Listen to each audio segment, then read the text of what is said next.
Assalamu alaikum. I'm very much sorry. I had to drop uh, that session. Right now, I'm in another session after accepting his invitation.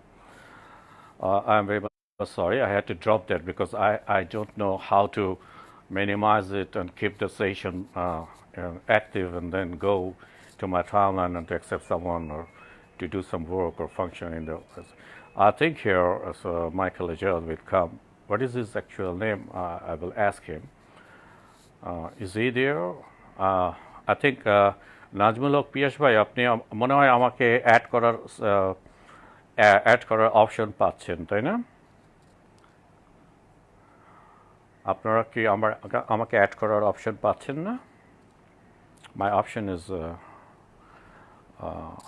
my option is yeah.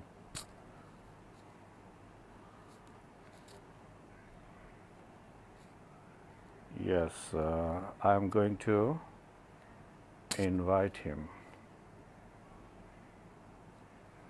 Yeah.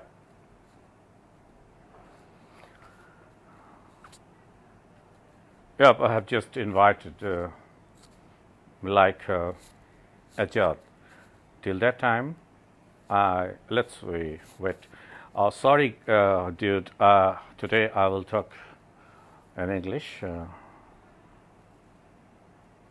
Yep, I have just sent you invite. I just invited you right now.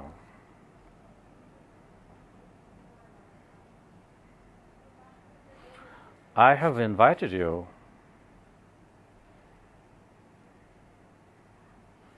Yeah, but this man is actually he wants to tell something, so we must give him an opportunity to express his kind of morality or what he wants to say, and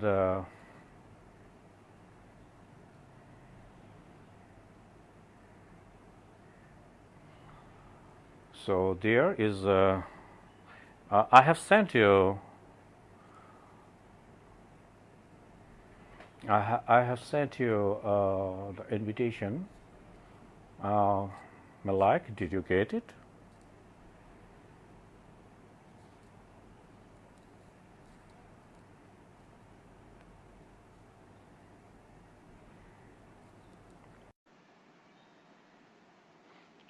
I don't know. That's your problem. I'm inviting another person right now. You see, and I have sent you invitation. I have sent you invitation. Here, what's the problem? You have come to my life, my timeline, and you are welcome. You're my guest. You're my guest, and I am okay. Naimul bhai, আমি আপনাকে একটু request পাচ্ছি আপনি just hi বলে চলে যান হ্যাঁ on camera. Mikhail, I'm sorry, you are there at the top of my this. Walaikum assalam wa rahmatullahi wa barakatuh. You see, he's talking with me. He's able to knock me. আপনি আমাকে তো যুক্ত হতে পারলেন তাই না? Yeah, now I can complete it. Yeah, আমি আসলে কথা বলতে চাচ্ছিলাম ওনার সাথে উনি বলছেন উনি নাকি কিছু পাচ্ছেন না তো আমি দেখলাম যে আমার এক ভাই রয়েছেন আপনি রয়েছেন তো আমি এই জন্য আপনাকে নক করলাম যে আপনি একদম রয়েছেন তো আসলে আমার এটা কাজ করছে কিনা সেটা প্রমাণ দেওয়ার জন্যই আমি আপনাকে অসংখ্য ধন্যবাদ যে আপনি এসেছেন তো এখন আপনি আমার সাথে কি অবস্থা ভালো আছেন হ্যাঁ জি ভাই ভালো আছি আচ্ছা মেলাইক আজাদ আমি আমার ভাইয়ের সাথে এখন কথা বলছি আপনি ফাইন্ড আউট করেন কি প্রবলেম আপনার বাট আমি পুরোপুরি ঠিক আছি তার প্রমাণ হচ্ছে এই যে ভাই আমার সাথে রয়েছে আপনি ফাইন্ড আউট করে আপনি আসেন আপনার সাথে আসলে আমি আপনার সাথে কথা বলবো but I know we will talk in English, okay? Because you have said something about my English. That's why I will stress on English only. I will not go for any other language. Though Bangladesh, Bengali is Bangla is my mother tongue or my father tongue, whatever it is. I am a pure Bangladeshi. হ্যাঁ ভাই তারপরে বলেন কি করছেন এখানে তো আপনার যে একটা ডিবিটি এক কথা থেকে 2 4 5 10 অনেক কথা চলে যায় মানে কথা একটা কমপ্লিট ভাবে ফিনিশ হইতাছে না আমি এই দেখেন ব্যাপারটা আমি এই ব্যাপারটা আমার দোষ। আমি ওনাদেরকে আমি আসিফের বা মোফাসসিলের ওদের দু একটা ভিডিও দেখেছি। তো আমি ওদেরকে বোঝাতে চাচ্ছি যে আমরা কিভাবে সময় দেই, মধ্যিখান দিয়ে কেটে দেই না। যখন তারা দিতেই থাকে, কথা বলতেই থাকে, তারপরেও সময় দিয়ে যায়। এই যে আমাদের যে মানে শক্তি এবং সাহস এবং ইচ্ছা শক্তি, এইটা করার জন্যেই আমি সময় দেই তাদেরকে। কিন্তু সময়টা তারা যেভাবে ব্যবহার করে, তাতে কি হয়, ওই মানে ভিডিওর মানটা নষ্ট হয়ে যায়। এটাও আমি বুঝতে পারছি। কিন্তু আমি মেসেজটা, আপনারাও ভাই আমার, আমরা মুসলমান ভাই, আমরা মুসলমানদের পক্ষ থেকে, মুসলিমদের পক্ষ থেকে তাদেরকে মেসেজ দিচ্ছি এটাই, যে আমরা মধ্যিখানে মাইক কেটে দিই না, অন্তত আমি দেই না। আমি ধরে রাখি এবং তারপরে তারা উল্টো পাল্টা বলতে থাকে। যেমন সেদিন জাহাঙ্গীর আমাকে ধমকও দিয়েছে, আপনারা দেখেছেন। আমাকে বলেছে আপনি অনেক চালাক, মানে সেটা খারাপ অর্থে আপনি বলেছে। অনেক চালু, আপনি একটা মানে কি হ্যাঁ, জন্য ব্যক্তি বলছে, আপনি অনেক অনেক অনেক চালু। অনেক আমাকে আক্রমণ করে অনেক বিশেষণ সে ইউজ করেছে। আমি কিন্তু তার বিরুদ্ধে একটা বিশেষণও ইউজ করিনি।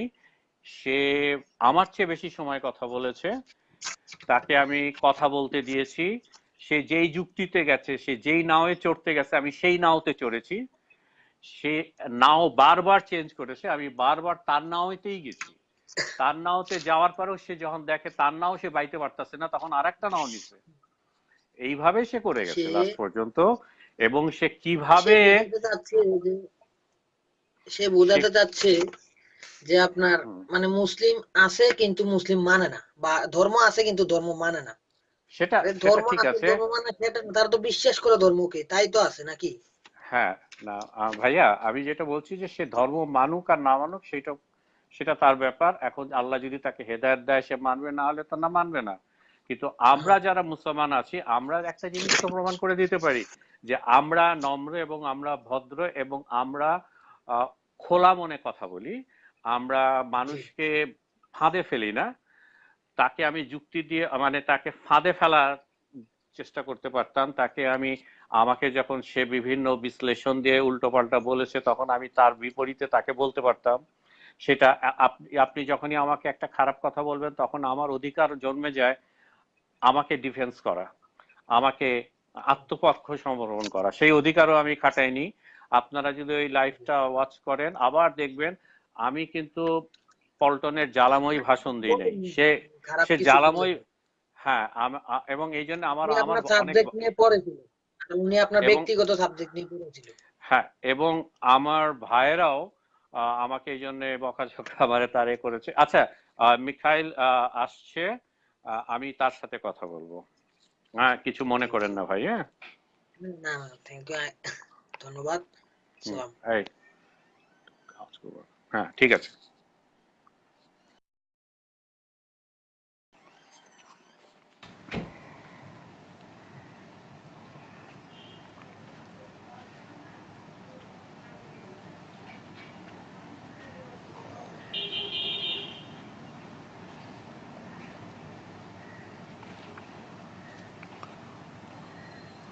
Where is Mikhail? Ajad, I just let him go because I saw at that time that he was flickering. He was on my screen that you are ready to come. He was with a camera. Right now you are not here with a camera. You have sent me invite request, but I can't see right now the invitation from you. What's the problem? I have got a request from Robiul Islam, but not from you. But I invited you. And just right now it has been proved that my site is totally working. Also, you try to send me again. You try to send me again. I'm here, bro. এবং আমার অন্যান্য বাইরে আছেন যারা, একটু আমি মাফ চেয়ে নিচ্ছি এই জন্য যে উনি আজকে, আমি ওনাকে চ্যালেঞ্জ দিচ্ছি না বা আমি নিজেকে কিছু প্রমাণ করার জন্য আসছি না, তবে আমি ওনার কিছু ভুল মনে করছি ভাঙাতে পারবো, সেই জন্য এসেছি। উনি আমাকে কালকে বলেছিলেন যে আপনার সাথে আমার ডাইরেক্ট কথা হবে এটার ব্যাপারে। লাইফে কেউ আসতে পারবে না, এই ধরনের একটা কিছু। তো আমি কালকে একটা হেডলাইন দিয়েছিলাম, তো উনি হয়তো ব্যস্ত ছিলেন। আমি অন্য কথা বলছি না, আমি বলছি উনি হয়তো ব্যস্ত ছিলেন। তো আজকে যখন আমি হঠাৎ টাইমলাইনে আসলাম, তখন উনি আমাকে বলেছেন যে এই লোকটা ওইসব বাজে কথা, যে কি পেঁচানো পেঁচায়, এই লোকটা ইংরেজি তো বলতে পারেই না। তারপরে মানে এই কথাগুলো উনি বলেছেন আর কি। উনি কিছু বোঝেন না, আমি ওনাকে প্রমাণ করে দেব, আপনি ওনার লেখাগুলো পড়লে বুঝবেন। তো আমি সেটাকে আক্রমণাত্মক লেখা হিসাবে ভাবছি না, আমি ভাবছি যে উনি আসলে খুব ফিল করছেন আমার সাথে কথা বলার জন্য। তো এই কারণে আমি ওনাকে ডাকবো, এবং ওনার সাথে আমি যেই ল্যাঙ্গুয়েজে কথা বলবো সেই ল্যাঙ্গুয়েজটা হচ্ছে ইংরেজি। এইটা কাউকে শো করার জন্যে না যে এখানে জ্ঞানের কিছু নেই। ইংরেজি জানাটা জ্ঞান চর্চার মধ্যে মানে পড়ে না। যারা ইংল্যান্ডে জন্মায় সে ম্যাথর ফকিন্নি হলেও ইংরেজি বলতে পারে।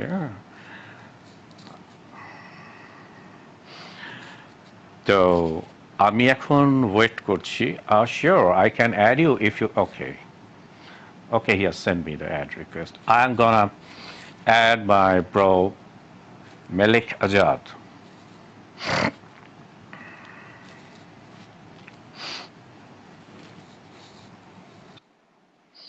Hello. Hello, Yeah. can you hear me?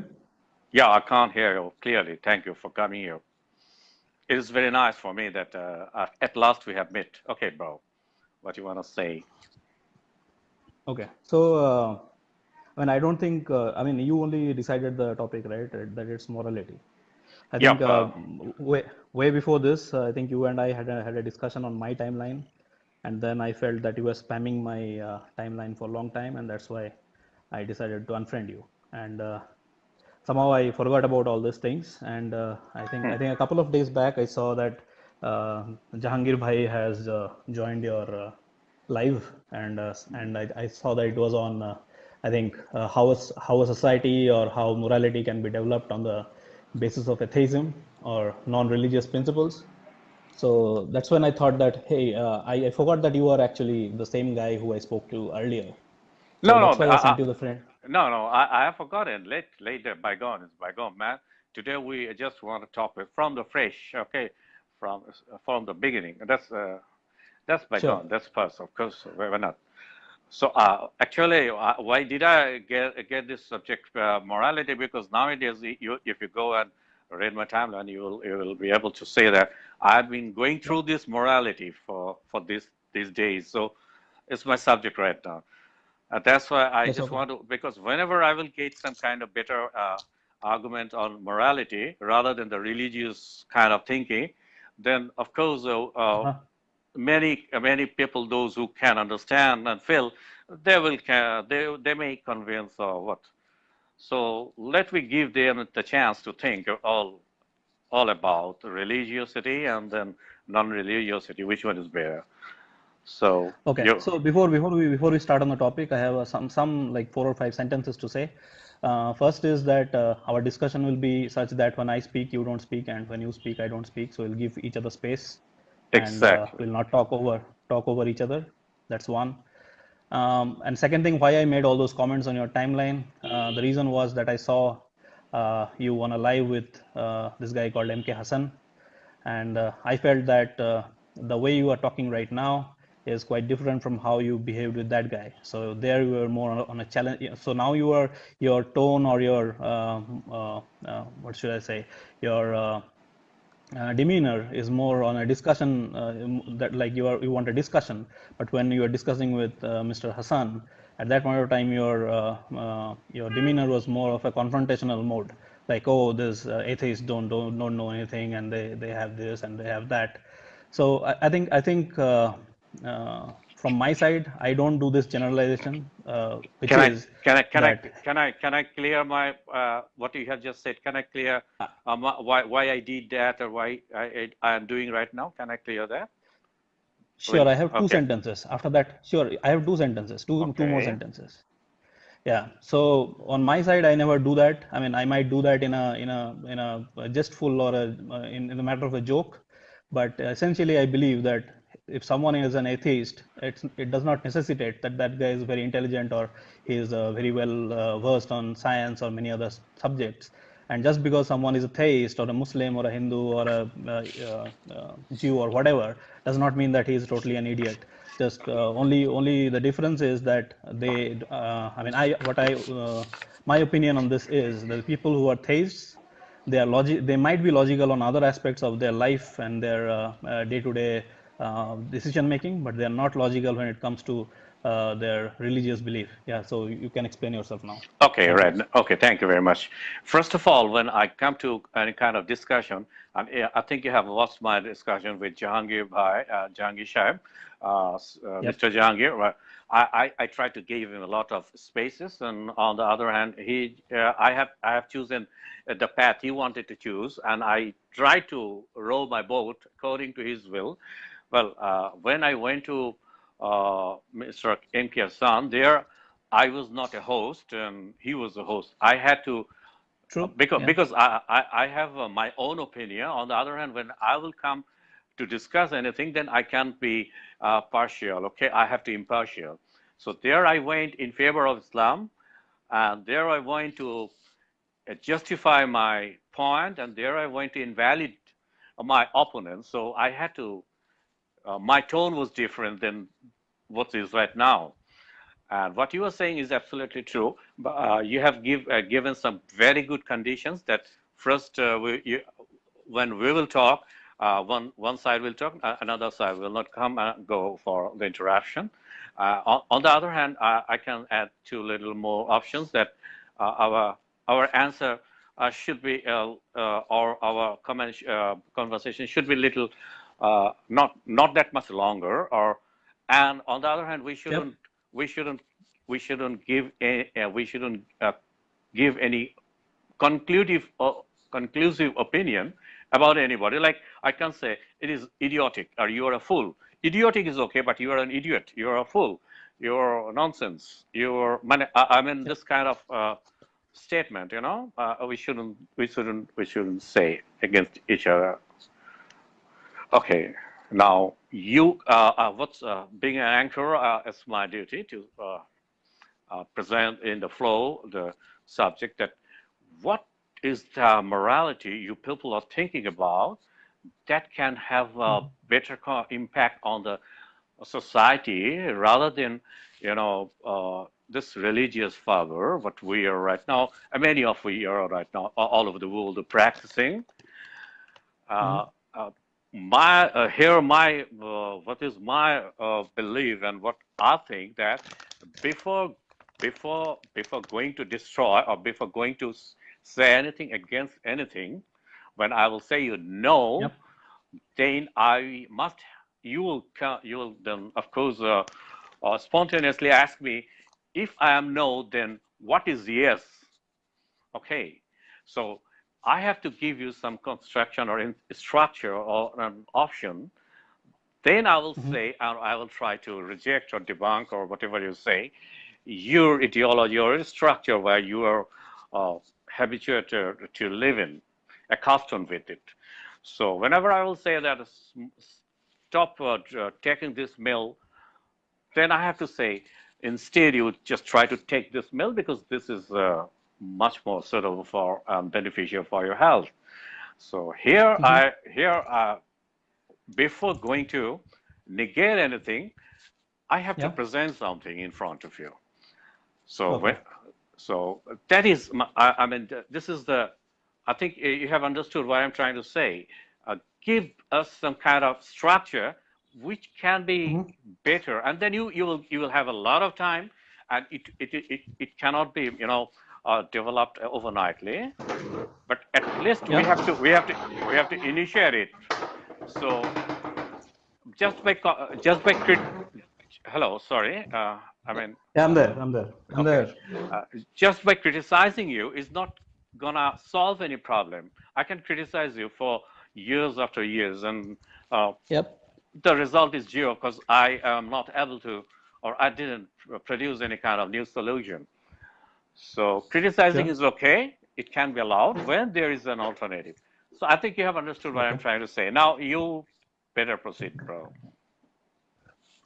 Okay, so I have the floor now. Yeah, yeah, you have the floor. Okay, just give me a moment. Because I am not used to No, live discussions, so I'm just okay. I'm setting up my system. Just give me 10 seconds or 30 Oh, seconds. no, okay, it's okay. Okay. Okay, so I'm set. So first is I don't I kind of on what you said, I kind of agree and disagree at the same time. And you say how that is possible. So I agree on the part that hey, nothing constructive or nothing additive can be gained if I just criticize your principles or your ideas. Okay, that part I Hmm. agree. Where I don't agree is that just because I don't provide an alternative does not mean my criticism of your system is not valid. My criticism of your system can still be valid regardless of whether I provide an alternative, right? So, for example, you say that, hey, if x square is equal to 9, then x is equal to plus minus 5. And I say, no, that's not correct. Even if I don't know the correct answer, I can still prove your answer wrong, and that should be enough. Do you agree on that part? Mm, I little disagree on that point because yeah, Yep.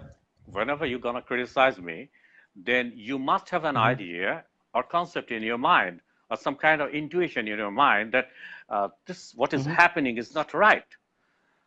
Then you must have some sort of things which is right because you must have a barometer by which you are justifying my activities and my discourses.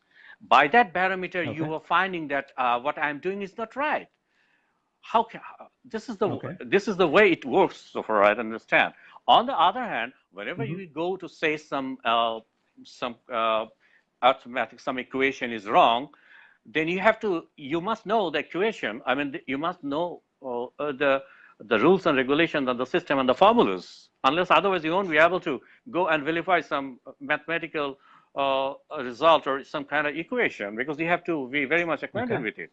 So whenever you are acquainted that 2 plus 2 must be 4, it means that you know the rules. So then you Mm-hmm. have to produce, unless otherwise, how will sort it out that which one is bad, which one is good?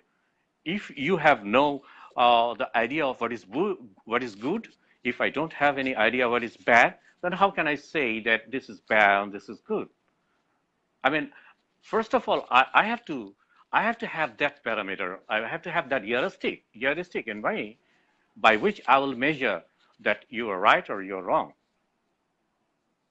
Okay, Okay. ear flow. So, yeah. So the barometer in this case is very easy. For example, if it's very, I mean, see, there are a lot of secular societies which have grown up, which have flourished in the history of the universe, in the world, and even there are secular religions as well. For example, Jainism. If you have heard about this, one of the Vedantic religions of India, it's Jainism. And Jainism essentially does not believe in a creator God. It believes in the soul. It believes that the soul can be uplifted to a greater being, but it does not believe that there was any creator or any someone behind the creation of this universe. It essentially argues for against a god, a creator god. So, so my point first is that religious morality does not need to be a theistic morality, because all religions do not believe in a god. There are religions like Jainism, which is essentially an atheistic religion, and then Buddhism, which is essentially an agnostic religion. It does believe that there is a god, but does not care about that god. It believes that for the physical reality or the whatever you see in your physical universe, the god has no role to play in that universe, and he is just something outside of that universe. So my first point was that religious morality is not essentially a theistic morality. That is, the religious moral all religions do not derive their morality out of a god. So you don't necessarily need a god to derive moral principles. Okay, What do you think about this? okay, thank you. You're giving me the floor. I am very much honored. First of all, you talked about you try to make the point that it is not needed all the time that you have to have a God, a creator who created the God, but still there is a religion. Still there can be a religion without believing the existence of God. And that is what the Jainism and the Buddhism. You have given these two examples that they don't believe in God, I mean the creator, the way the Christians, the Abrahamic religions believe. So, but that is a kind of atheistic religion or whatever you want to say, right? That yes? Yeah. Yep. Okay. Yeah. So just to make my point clear, because you asked another Yeah, question on this. yeah. So So I'm trying. Jain. I'm trying to clear a little more. I'm not going to, tie or entangle you. So sorry. Yeah. I'm Yeah. trying to Yeah. say that So you have said that they believe in something super being. I mean, some kind of spirituality. yep. I mean, they are physically okay. They are physically present, but instead of that physical presence, they want to go above the material and physical entity of their self-being. That is, they may call Yeah. consciousness or spirituality or cosmos, whatever it is, nirvana. You say nirvana. Yep. I mean, uh, uh, the extinction of our basic instincts, our animalistic desires, our biological desires, going above this desire, a kind of, Yeah. they don't want to call it godly, but I think they don't mind to call it divinely or spiritually. So, so do you want to say that the spirituality can be also a part of atheism? I mean, Yeah. beyond. So my Hmm. let me clarify. Oh, I'll take 2 minutes. I don't believe in talking too much. I'm not a person who is like talking out of. I'm not too verbose. So anyway, so coming back to my points, our discussion was on morality and the sources of morality. So my first point was that we all know, right? We all know that the major religions like Christianity, Islam, Hinduism, hmm. what else? Judaism, all these, Europe. Hmm. yeah, Judaism, all these religions possess some sort of a moral code. That's all very well known. But there are also religions which do not believe in a god, like Jainism, or religions which are independent of a god, which believe that there is a god, but that god does not interfere in the physical universe, which is the Buddhists. So these religions also possess, they also provide moral tenets. So if we just look at the religions and forget about the atheists, even just then we see that the presence of a god or the belief in a god is not necessary to produce a moral code. We have even there are others like I think so. I'm not sure about this, but like Hammurabi, he wrote Hmm. his Hmm. Hmm. code, but I Hmm. don't think it was derived out of any religion. It was something that he studied the society around him. He studied the history, he studied the scholars, and based on that, he wrote his code. So moral codes or societal codes are possible without belief in a god, and even in religions we have examples that we have moral code which they claim is not derived out of a god. That was my first presentation. Okay. So the first, what I have understood, if I'm not wrong, that you are saying that Yeah. uh, without believing the God, still there are some Yeah. religions and they have produced some morals. So Yep. on the other hand, the Christianity, the major religions, they have provided also some morals. So morals are Yep. coming from the religion, either from two different groups of religions. I mean, one Yep. religion is based on creator, another one is not based on the absolute way of creator, the way the other three religions or four religions, major religions believe. But those are also Yeah. religions. Do you Yes. believe that? Those are also religions. Yeah. So, are you against God or against religion? What? So I won't say I'm against God, because if I say I'm against God, I have to believe that there is a God. I don't believe there is a God because I don't think that there is enough evidence or even one good argument that Hmm. provides, that clearly establishes the presence of a creator. Okay, So that's that is my position. So I'm not against okay. God, because Hmm. so if I say I'm against Donald Trump, I have to believe that Donald Trump is there. So I'm not Oh, against God. I just don't believe hmm. in a God. Okay, that's right. So the point is that you are admitting that the religions are providing, most of the religions, either they are dependent on God or not, but this is religion which is beyond the physicality, which is spirituality. Yes. Well, Yeah. Islam and the Abrahamic religions, if I understand you rightly, then I can understand that Abrahamic religions, they went too far. I mean, they have crossed the layer of spirituality and they went to touch the superficial, according to you, God.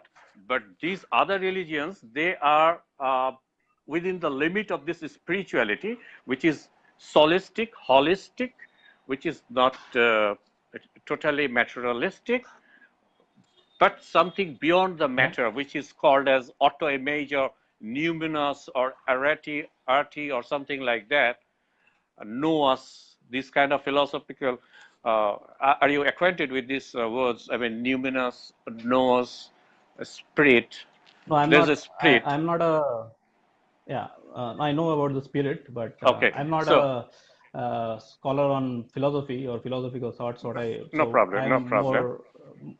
I'm more Mhm. interested in the logical side of things. So, I mean, Okay, what I see is that my first point I wanted to present that you don't need a god to present moral frameworks, and even existing religions are examples of that. Next, we can go to now, frameworks which are yeah, totally yeah. secular and totally out of, they don't need any religion. Oh, so first of all, you say that it is not needed to a God to set a kind of morality, or the moralities Yeah, moral we are framework. talking right now, a moral Yeah, framework. But at that point, you was totally embedded with morality uh, and religion, but not correct. godly religion, but religion. Okay, Yes. so Yeah. are you still on that platform? No, I'm done on that. So Okay. I just wanted to put that thought through that, Hmm. I'm assuming that you are coming from Abrahamic religion moral framework, or more specifically, Hmm. Muslim or Islamic moral Exactly. framework, Exactly. right? Against that framework, I'm saying already there are other religions which present moral frameworks, Hmm. and they don't believe in a god, or they don't derive that Hmm. moral framework out of a god. So there are already religions who are doing that. Hmm. Second thing is, now let's come to non-religious morality. Yep. Okay, Okay. so Are you gonna favor uh, that? What is your stand? I mean, my stand is religious and godly religious morality. What is your stand? mhm. So my stand is that since I do not believe in a God, and I don't see any evidence for him or her or them, or even I have not yet faced one good argument, even one good argument that Yeah. proves the existence of a God beyond doubt. So essentially, what I think of religions is the following. That is one, that when man was in his ancient form, like he was dwelling in the caves, he was staying up on the trees like a monkey, and he was like hunting for wild animals and eating them, right? So they didn't know anything about the physical universe around them, how that works, right? So they saw an lightning in the sky, they saw floods, they saw famine and all those things, and they thought that there is some spiritual, supernatural being that is controlling this, right? Mm-hmm. And even as human beings, since we possess a higher level of intelligence than animals or other animals, so even from your childhood, you will see that there is a tendency to believe in an agency. What I mean by an agency is that when you see anything around you, you believe that something or someone has done that, right? So, for example, you suppose you are a child and you are playing in some other room, and you know that your bed is in some position in the other room, and you go to the other room and see that the bed has been moved. You already believe, you naturally believe that someone has moved it. You believe in an agency. So that innate belief in an agency in human beings pushed them to believe that there is some supernatural or something that's behind all these things, something that brings the flood, something that causes rain, something that causes fire in the forests, and so on. And that's where the first idea of religion started. And then initially, man used to worship these things like fire and sun and water and rain and all these things. And eventually, the Abrahamic religions came, and they moved to monotheistic form of religion, where they believe that, hey, there is a creator that is outside the physical world, and that creator is deciding everything what you do. So it is still a human. It's a human enterprise of trying to find the unknown, trying to know why things happen in this way and not the other way. So that's where the religions came, and all religions are human-made constructs. And since they're human-made constructs, they tried to define how a society around them or how a country should be ruled in terms of their belief in a supernatural creator. And that's how the moral code of religions evolved. It's not some god who came and who provided them the moral code. Okay. It's them thinking up a god, and they got the moral code from that god.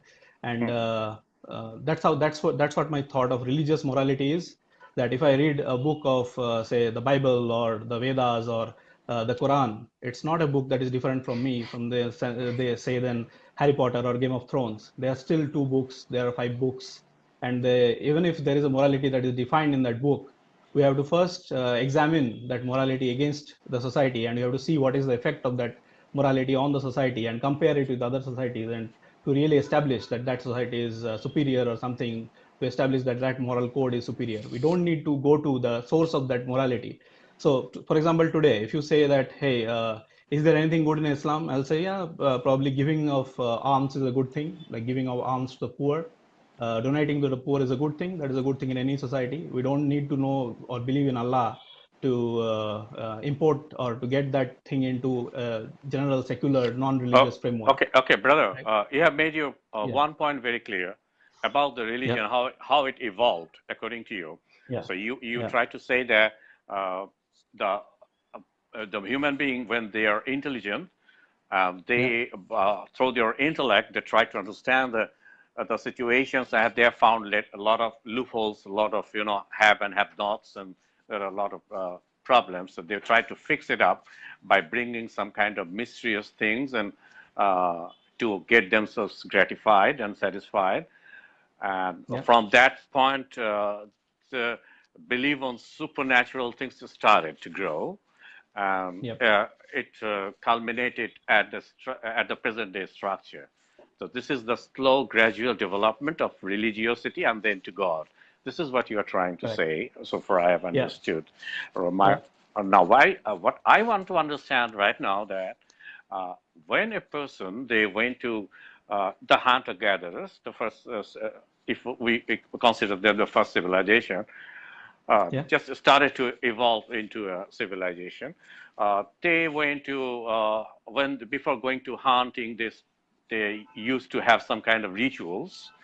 So, according to you, they are intellectual, and they know that there is a danger for hunting. So they are asking some supernatural power to help them. But animal has not that intellect, so they don't bother about that. They just go and hunt it. Okay. So, but the thing is that when their mother was getting pregnant and having their child, she developed love at her child, and there is a kind of possessiveness and a kind of love started to develop between male and women, not just sexuality, just love. And that love had many folds. From love, jealousy started to come, hatred, and tricks, strategies, diplomacy. All these things has come to get the love and to win the benefits. So they try to communicate with each other. They try to depict that in their cave by painting some sort of things they try to paint that is unknown to them, mysterious to them. So they had some emptiness, some vacuousness in their mind, and they were always crying for that. So far, I think this is not only because of intellectuality. This is more on urge of spirituality. I mean, something that they want to cry and they want to know the cry. I mean, the cry is for some holistic approach. For example, they started to sing to suit their aesthetic demand.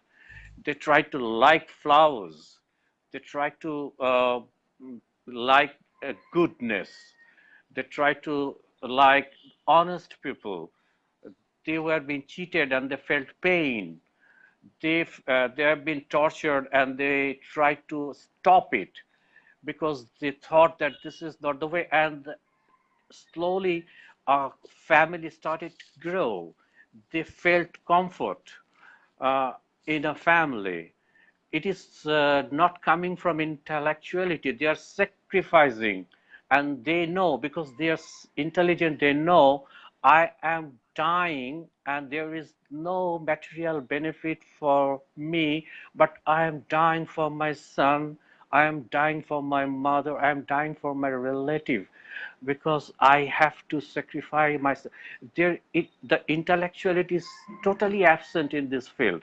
Here is kind of spirituality is coming, that he is trying to provide a better thing to his family, then it extend it to his nation or his land, and you can extend it up to some other points. Then the humanity started to grow inside them. The humanity, that is not, you can't say that there is any inhumanity among the animals, but humanity is so far is not actually the same as intellectuality.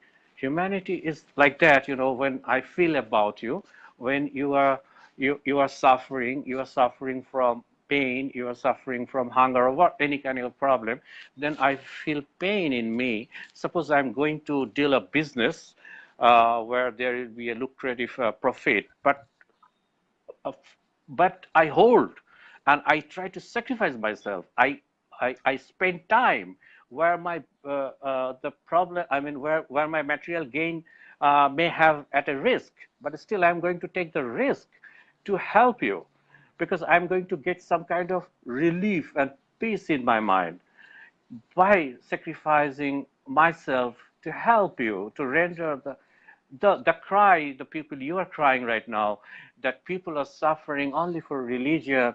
They should have a better life, not embellished life, not with luxury always, but a peaceful life. Let them have a peaceful life. So Okay, I this got your peace. point. Do you want to continue? Because I No. understood what you were Okay. trying to say. Okay. You were saying Yes. Yes. You continue, you right? want to continue? Yeah. No, you continue. Okay. So summarizing what you just said, you said that the human quest for spirituality is not based on his intellect, but it's based on something else. There is something uh, uh, spirituality within the human being himself that goes beyond just the intellect, right? Am I correct in that summarization? Will you repeat again, please? Yeah. So my summary of what you just said is that the human quest for spirituality or human quest for sacrifice for a greater good is not based on intellect, but it's based on something different. Yep. Yep. Something. Yep. Yep. Huh? Yeah. Okay. So not. Let's go back to the earliest organism and then come to human. Earliest organism. So yeah, let me go in the other way around. So yeah, humans, we have seen that humans can behave in an altruistic manner. So they are not just like evolution I mean the layman's understanding of evolution is that everything is for survival of the fittest, and human beings will do anything to survive. So everything is selfish, and that's why there is no explanation. I'm saying this is a layman's understanding of evolution. There's no evolutionary explanation of why a human being should sacrifice for his family or his country or his society or his religion, Hmm. right? So but actually it does. So if you go back, right, humans have all these things. I know that some humans have died for their country, they're exalted as heroes. Maybe even religions, not maybe, actually religions also exalt as heroes the people who have died for that religion. Same for family, you sacrifice for your family reveres you, they love you for that, right? All those things. You go a little bit down, you go to a little bit of simpler organisms, like um, you go to a little bit simpler organisms like say sheep or tiger, lion, and all these things. You'll still find that these animals care for their youngs. They defend them violently. If you find a lion cub somewhere, and if you go near it, and if the mother is near that lion cub, it will attack you so violently. Even if you are a male lion, or if you have four male lions, it will not think of itself. So this feeling of sacrifice is not there in just human beings. It's there in lower organisms. You go a little bit down, like you go to fishes. Fishes are a little bit simpler organisms than mammals, right? Even birds are simpler organisms. So birds, what they will do is they will also take a lot of care in hatching their young beings and all that. In case of fish and all, it's a little bit different. They just lay the eggs and then forget about it. The younger fish still swims around its mother, but the mother doesn't really care about the younger fish. The younger fish or the younger snakes, they take care of themselves. Although they might still be near their mother, but their mother doesn't give them food. Similarly, if you go to even simpler organisms like single-celled organisms or plants, plants don't even know where their offsprings are. Like when you take a mango seed and you plant it elsewhere, the original mother where you took that mango tree from where you took that mango doesn't even know where its offspring or its child is, right? So if you go down and you go to more simpler and simpler organisms, you see that because they are simpler organisms, essentially anything in their body is simpler. Like their brains are simpler, their circulation system is simpler, their nervous system is simpler. Because all of the systems are simpler, they have more and more uh, uh, basic tendencies to just survive and not have these altruistic feelings. Because the human beings today are the most intelligent creatures on this earth, and we have essentially automated many things in our lives. So when we were hunter gatherers, our entire day was spent in hunting, fighting, defending our tribes from another tribe, hunting for food, foraging for food. We didn't even know farming. So maybe 20 hours of our day or 15 hours of our day was spent in just surviving. At that time, we did not have this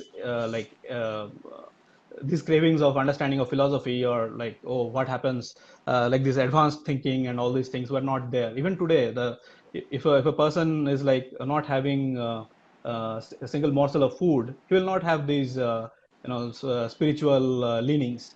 The spiritual leanings come because we have a developed brain, and if you there are specific areas of brain that define your activities. For example, there is area of your brain that defines your speech, your vision, your memory, and all those things. There are several observed cases in reality that are medically observed cases where the human beings have lost a portion of their brain due to disease or surgery, and they have lost their human feelings. They have lost. They cannot recognize their own children. They cannot recognize their wives. They don't remember whether they have eaten food in that day or not. Forget about God and the higher level of thinking. So if we can, I think we can surely find that part of the brain. If we can find the part of the brain that is responsible for these higher levels of thinking, and if that is possible to detach from a human being without mortally hurting him, that's he can still be a functional human being without that part of the brain, then I'm sure that the human being will not have any spiritual understanding. And the evidence is simple: a dead man does not have spirituality. You ask a dead man, hey, where is your God? He will not say that. You Without a brain, you don't have spirituality. Your intellect is at the basis of your spirituality. Just because if you don't have a brain, or if you don't have a specific component of the brain, you will not have spirituality. Forget spirituality. You will not have the feeling of hunger. You'll not be able to see. You'll not be able to hear. You'll not be able to remember your near and dear ones. Forget about sacrificing for them. So ultimately, it is the human physical brain that is behind all these things. It's not something that is coming from some outside space and outside space and time. Even if that is, we don't have any evidence for that. That was Okay. all. Okay, that's so. I have made two. I have got 2 points from your this elaboration for your this analysis. First, that you wanted to say that there are some kind of feelings among the animals too. So that is evolutionary chain. Not is like what I am trying to say, the spirituality, but this is a evolutionist trait that evolved into man also. So they also try to do the same thing in a better level, because they are better, more intelligent. But Yeah, animals so just one do, sentence. yeah. Let me try to Uh, define mm, that. So what I said was that human beings have these advanced forms of sacrifice or altruism for other things, not just their own, because they are developed. They have more intellect, or they are more complex creatures than the simpler creatures before us. The simpler creatures, they show an advanced or a basic form of the same altruism, just that it's more basic because they are more basic creatures. okay, Thank you. that is what I am trying to say. That Yeah. there is a link. There is a link between the animals and the human being in regards this kind of what I tried to say before. That you try to prove that there is a link from the evolutionary perspective, that from the baboon from the single cell bacteria to the human being. There is a link. It's been found that this kind of things. And another one, and this is one platform, one point. Correct. And another point is that you are talking about a person who is not normal, who is having abnormalities, who is sick. He is also not having that capacity to carry on what I tried to say. So these two categories. A little bit different, actually. Second point is a little different from what I said. Okay, clear the second point. The first point is a bit clear so far, I think. Yeah. Yeah. The second point was that we have specific areas of our brain that influence specific areas of our thinking. So these are physical part of the brain that defines that part of the thinking. For example, or thinking or even actions, right? For example, there is a part of the brain that is responsible for you seeing the things around you. There is a part of your brain that is responsible for hearing the things around you. There's a part of the brain that also is responsible for memory, for love, for all those things. There's a part of the brain that you can locate or you can point to have all these feelings. So there are medically recorded cases where there is a patient who has lost a part of his brain because of certain like meningitis. You lose part of your brain, or there is a surgery in your brain and there's a lobe of your brain that has been removed. Such patients have shown that they have they don't behave like human beings. They behave like they don't recognize their near and dear, forget about sacrificing for them.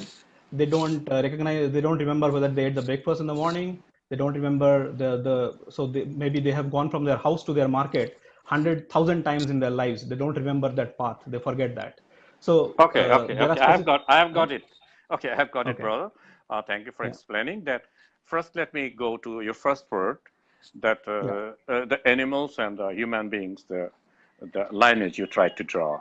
First of all, that you have admitted that the human beings are much more intellectual and intelligent than the animals. They use their intellect much more practically and better than that of the animals. So whenever an animal, from that perspective, when a person is going to sacrifice himself or trying to love his other religions or around people around or the environment or whatever it is, he knows by loving this, I may have some personal loss, I may have some personal problem, I may have some personal risk because of his intellect. He is not only living. What I'm trying to now make the sense that a person does not live with his body, he also lives with his soul.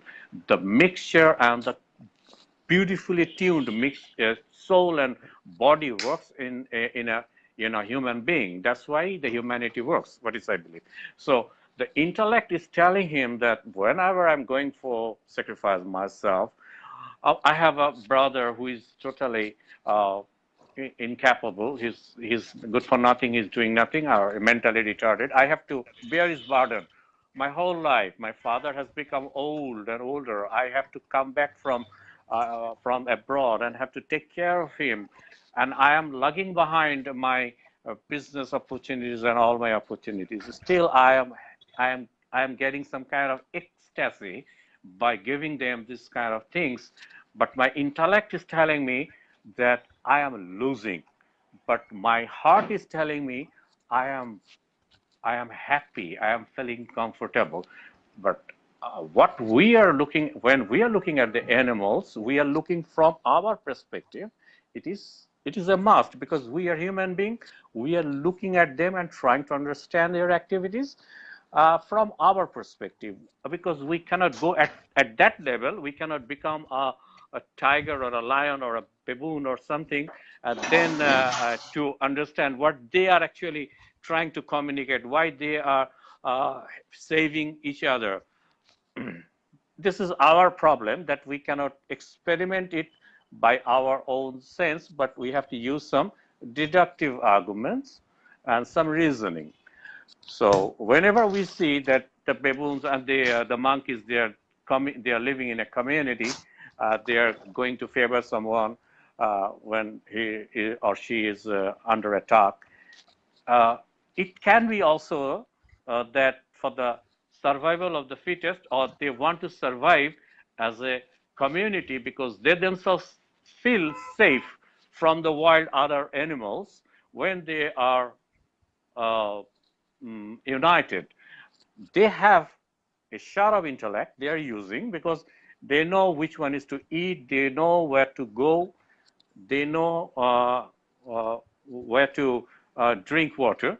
So they are using, of course, but it is a genetic, I can say it is a genetic speed. I mean, they can't change their policies the way a people can change.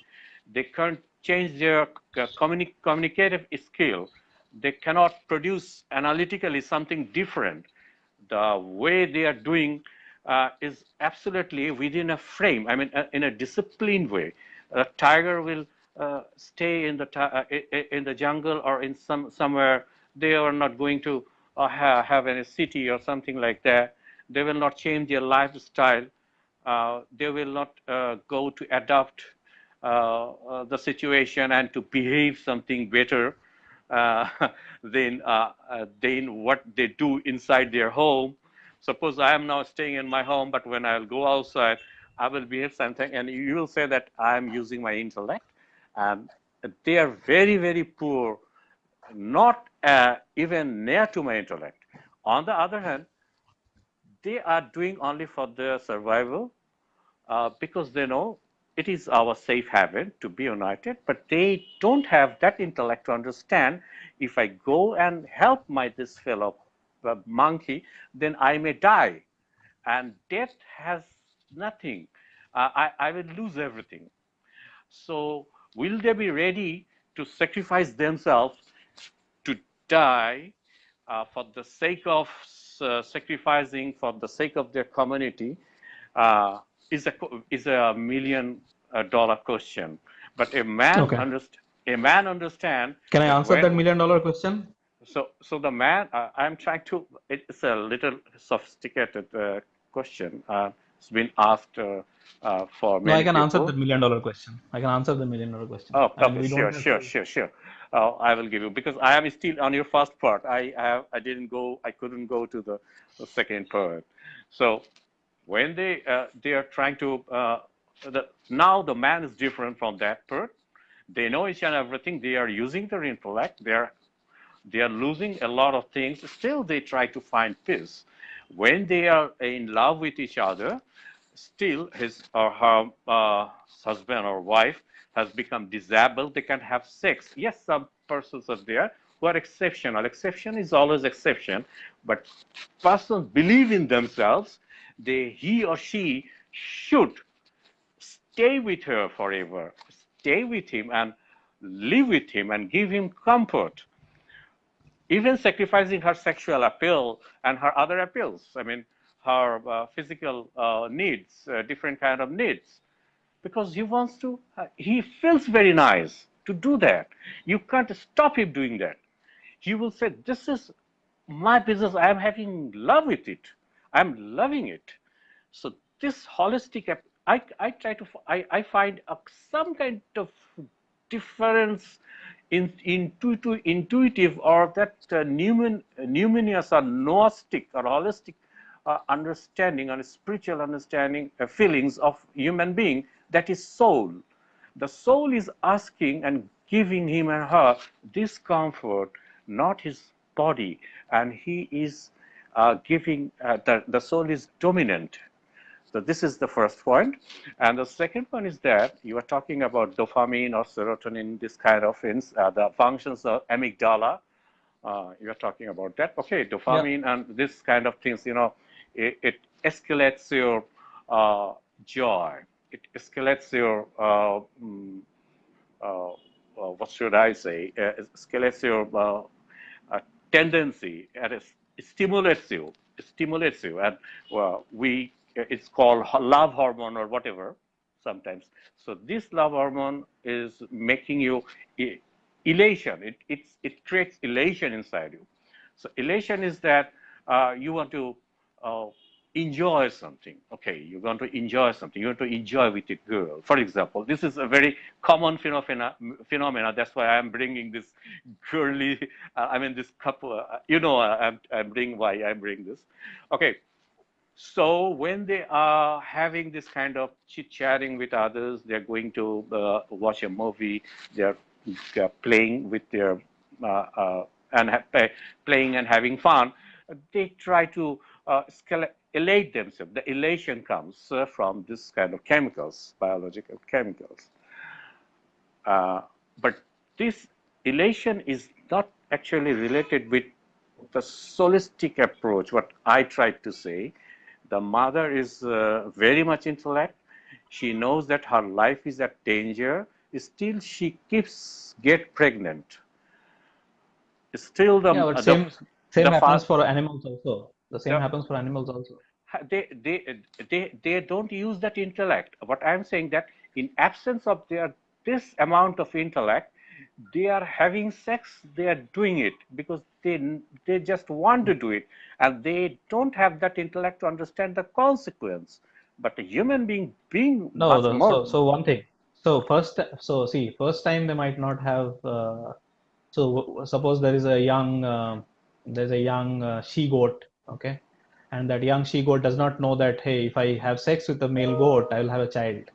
So she has sex and she has a child, and she is in incredible pain while she's in birth, Who giving who birth.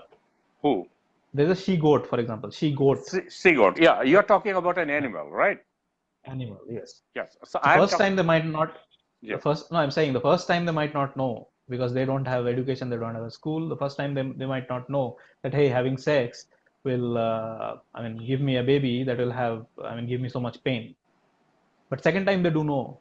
The second time, and even in human beings, Hmm. even in human beings, the tendency to, I mean, the tendency to have sex is because of biological reasons. And the human beings do know that they will have pain and they might die, but they take that risk because they want to have that feeling, and that feeling still stems from a hormonal control. A woman wants to have a baby because her hormones tells her that she has a baby. If you ask a woman who is nearing, say, her 30s or 35, she does not have a child, she'll have that biological clock inside her ticking, and she'll feel that, hey, I don't have a baby. I mean, sure, there are women who don't want a baby and they totally bypass this process, but most women have that feeling. Hello. Yeah, can Ah. you hear me? Yeah. So you. Yeah, so I'm saying that Hmm. even an animal has that pain and still has multiple babies. It knows that, hey, if I have this copulation, a few months later I have these kids. It knows, Hmm. Okay. but still So it does the same thing. can I tell something right now? Yeah, The yeah, first thing yeah. is that when the first animal uh, he experienced the pain, still he's why he's having the sex. Why is he going to take his or her life at a risk? Because he is genetically motivated. He can't dominate his intellect over his basic instinct because he is totally instinctive. His intuition doesn't work. He Hmm. just do that for the sake of it. When he feels, he do that. When he feels to eat, he eat it. But a man is intellect as well, and a woman is intellect as well. Yeah, there is another some social part that she must have they must have a baby because of their future or whatever it is. But still, when they have the baby, they love it. It is not only feelings or emotion. It is more than that because they want to sacrifice themselves. Where I am trying to emphasize that their intellectuality telling them this is dangerous, and this is not overriding their emotion. Their intellectuality is what I want to say that intentionally surrendering at the solistic approach, not emotional approach. I mean, emotion sometimes people, when become anger, it's a kind of emotion. They forget about the system and the decorum. They try to say something and they make a fuss all around. Then they realize that I made a blunder. That is emotion. When I mean, infatuation is an emotion. Infatuation, just got infatuated and uh, uh, roaming around, funning around, and then the law of diminishing started to work, and then I started to keep myself distance with her or with him.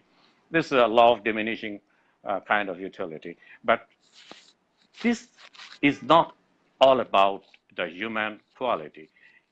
They want to have an everlasting relation with not only with wife, but with someone who can be trusted, someone who can be depended, someone who can help him. He is Okay. sometimes So, very alone.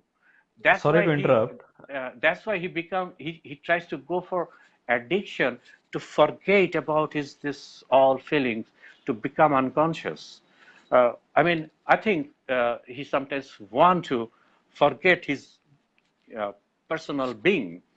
Hello, can you hear me? Yeah, you're good. Come. Yeah. So, I mean, when you are done, I mean, how much time will you take for this point? I just wanted to ask because I wanted to Okay. make the point. Say, yeah. Okay. If you you may be busy. I No, no, should no, no. consider that. I mean, No, no, I'm not saying I don't have time. I actually have some things to do, but that's not. I was not talking about that. I'm saying that when are you going to finish the current point? Because I think it has been some time. okay. So you pick up the current. I mean, are we not talking on the current topic? What No, do no, you no. think? I'm Which saying that I thought that I am saying that you are taking a bit of more time. So I just wanted to know when you are going to finish. Oh no, okay, I'm not going to. I'm giving you time, man. Come on, don't blame me. But No, when no, you no. are I'm not. when what I'm doing is that when you are making some points, of course I'm forgetful. You are too. So Yeah, that's why. that's If why it we is have. too long, then I'll forget. Yeah, if it's too Yes, long, then I'll we have forget. to give each other time to give. I can raise 2 or 3 questions, and I must give the floor to you. Unless otherwise, you won't be able to finish from the first to the last. Okay, I understand Yeah. it. You take the floor right now, please. Okay. So you talked about the soul. You talked about a holistic kind of approach. You talked about mm, the thing that only human beings can sacrifice for the sake of their own and not other animals, and why only we do it and not others. And that is a million dollar question. So let me answer that $1 million question. So you know about honeybees, right? Mm-hmm. Honeybees. So if Mm-hmm. you have ever been stung by a honeybee, I have been, so I know, and it's a scientific fact that when a honeybee stings you, a part of that sting remains in your body, and the honeybee actually dies because it has stung you. Okay. Now the honeybees that actually sting you, they are not male or female honeybees; they're sterile, Mm-hmm. right? So if you see a beehive, there is probably one or two queens, and there are some males, handful of males, like maybe 10, and they have all the kids, and all the other honeybees that are around them, they're all sterile. They are not passing on their genes. But Mm-hmm. so when a honeybee attacks you and it kills you, it stings you, it's actually dying. It's not dying for its own sake. Those eggs that will be future honeybees, they're not its children because they cannot have children. So these kind of things are there in other animals as well. And since we have a higher intellect, we have a lot of free time as well to think about these things. We have time to introspect. Our entire day is not spent on getting food for our family or the other things, or defending ourselves. Our government takes care of that. Since we have a lot of free time to use, and we also have intellect to ponder over these things, so we try to assign higher levels of values to these things. But essentially, they're still the same old genetic coding that's inside us that is telling us all these things. Every altruistic behavior that human beings show, every sacrifice that we make for our country, for our family, for our religion, can be explained by evolution. It's the same thing. Like, I mean, when you are defending your religion, you are not, you are not helping yourself. You're going and dying on that somewhere, right? You're not helping yourself. You're not helping yourself selfishly. The same thing a honeybee does when it's defending its hive. It's not passing on its genes. It's sterile. It cannot pass its genes. It's dying just for keeping that hive safe. But it knows essentially under. Hello. Hello. Oh, brother is there?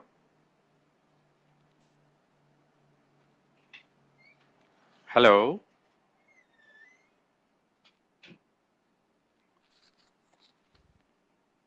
Hello. Hello. Hello. Yeah, I can hear you. Okay, sorry, I thought I got disconnected because I got a call Oh, on the phone. I joined okay, from the okay, phone. okay. Okay, anyway, yeah. So I'm saying that the same kind of altruistic behavior, the sacrificial behavior, is there in other animals as well, and it can be very well explained using evolutionary explanations. And if you have read this book by Robert Cialdini, he has written two books. One is called Influence, and the other is called Persuasion. He's actually a psychologist, and he's a great psychologist. He was one of the he was in the strategic team of Donald Trump when he fought his presidential election. So this guy is a PhD in psychology and is one of the probably the most well-known psychologists in the world. So he essentially explains that we humans are essentially we are coded the same way as any other animals are. So we also respond to even this book by Daniel Kahneman, Thinking Fast and Slow, that we have a reptilian brain, we have instincts, we work like the way we are coded. But because we have this time to think to ourselves and we have higher intellect, we can kind of find these patterns that hey, if this thing happens, like for example, if you and I were talking face to face instead of an online discussion, and you know that I'm not going to hurt you, but even if I just raise my hand in front of your face, you'll try to protect yourself automatically. That's an automatic reaction that is coded in your genes. You cannot bypass that. I mean, 10 times I raise my hand, every time you know that I'm not going to hurt you, but every time you'll raise your hand. I mean, it's a biological. Hello. Hello. Hello. Is there anybody can hear me? Hello. Hello, sorry, I got another phone call and Oh, again it sorry. got paused. And you know the problem is that the comment box is totally standstill. So I just get confused whether my net is gone or what. Anyway, Yeah. carry on. I think you have made a point, right? Can I answer that, or you want to make another No, point? I made a part of my point. I'll Okay. quickly make another point in a minute, and then I'll leave you. So Okay. the rest of the point is you talked about the soul, you talked about all these holistic things that exist in human beings. But the problem is that we can make all these claims. We don't have evidence, or we don't have any reason to believe that these things actually exist. We don't have evidence for a soul outside the human body. We don't have evidence for altruism or all these, greater feelings for other people without a brain. If you don't have a brain, if you don't have certain components of your brain, you don't have those feelings. These are medically established. I Hmm. mean, I can remove some parts of your brain and you won't feel that love for your partner or your wife. You will not feel that. I can just do that. I mean, there are specific areas of your brain. Or if I change the chemical composition of your body, that serotonin, love hormone that you talked about, if somehow I am able to make that chemical change and it stops getting produced, or that particular gland that is producing that love hormone is not getting secreted, you'll not feel that love. This was experimented actually. So there is this. I'm forgetting the name of that particular bird. So that bird, it recognizes its its child basically by some specific sounds. Okay, and that bird has a enemy in its habitat. It's called a meerkat. It's a kind of a cat that is bigger than the cats that we see in our households. So what the scientists did, they prepared a, a doll of that meerkat and placed it near this bird, and this bird violently attacked that meerkat to protect Hmm. its young, thinking that it's a meerkat. But when they placed a recorder or a player within that meerkat which is producing the sound of its children, the bird actually showed motherly feelings towards that meerkat and tried to like feed it or something. So it's the same thing. We are programmed to behave in a certain way, and yes, based on our analysis, we can also see these patterns, and then we can try to go past these patterns. But that's only because we have a higher intellect, and there is no soul, or there is no kind of love outside, or there is no evidence for this outside your physical body or your physical brain. Yeah, thank you. You can continue. Okay. Which one was your first part? This you are still on the first point, right? You didn't jump into the second part.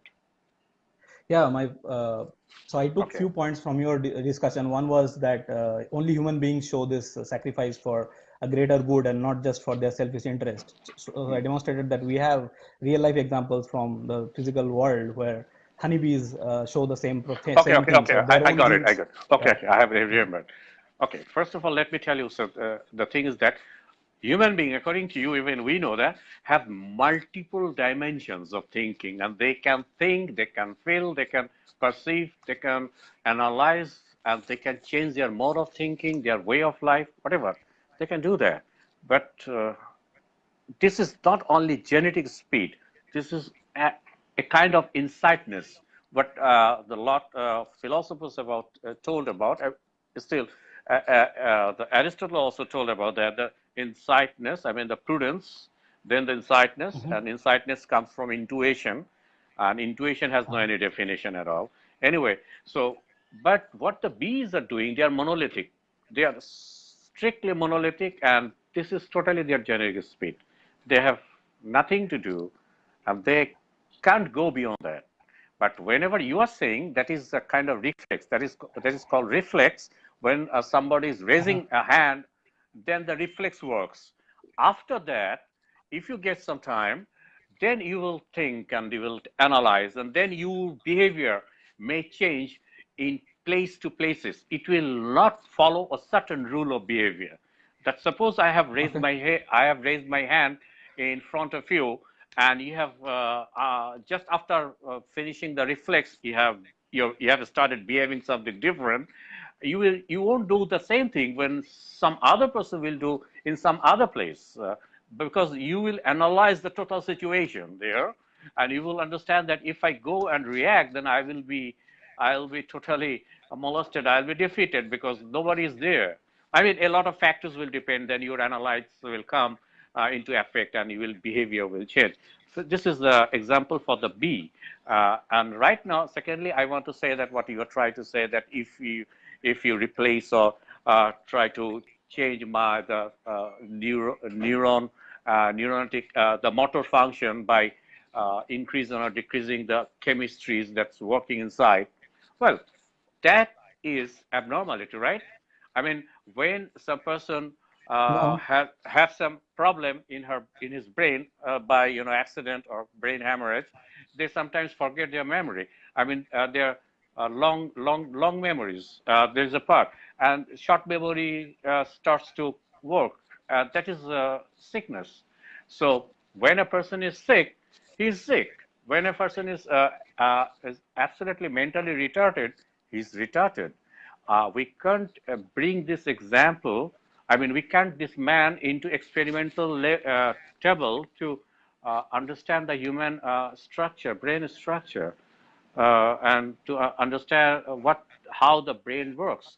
We have to do with a healthy brain. I mean, where each and every suppose I do that, then that of course there may have some varieties, but we still don't know whether they will have love or whatever it is. But we are assuming that, Mhm. and we are presupposing that the total brain works are absolutely depending on the dopamine and on the serotonin and other chemical reactions. And I am not going to tell you about that. The we are absolutely dependent on brain. Brain is there, and then Mhm. brain is a bliss. You know, Penrose, Dr. Penrose is a psychiatrist also. He said that brain is a bliss. It is something mysterious. So it is not only about the circuit and the motor and the neurons and the way it functions. It is beyond that. I mean, when Okay. Can I yeah, reply? yeah, yeah, sure. It is not Yeah. only It. what I'm trying to say, that it is not only the biological function. Yeah. So It when is something. There is a bliss. Brain is a bliss. Mm. No, so I respect your feelings. I respect Mm-hmm. that you believe that there is I mean, these are all beliefs, that you believe that there is a soul, you believe that there are, higher level feelings than just physical feelings, right? You believe that there is a love outside of hormones. But I'm saying these are all beliefs. You only made the point that if a person is sick or he is mentally sick, he does not have those feelings. Why? Because his brain, his physical brain, just give me a moment. Just give me a moment.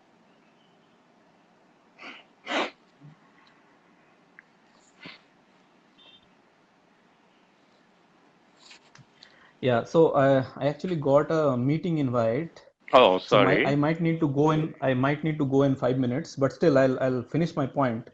What I'm saying is, How much time you have in your hand right now? I have 5 minutes and then I can join back in 30 minutes. Oh, I can join back in 30 minutes.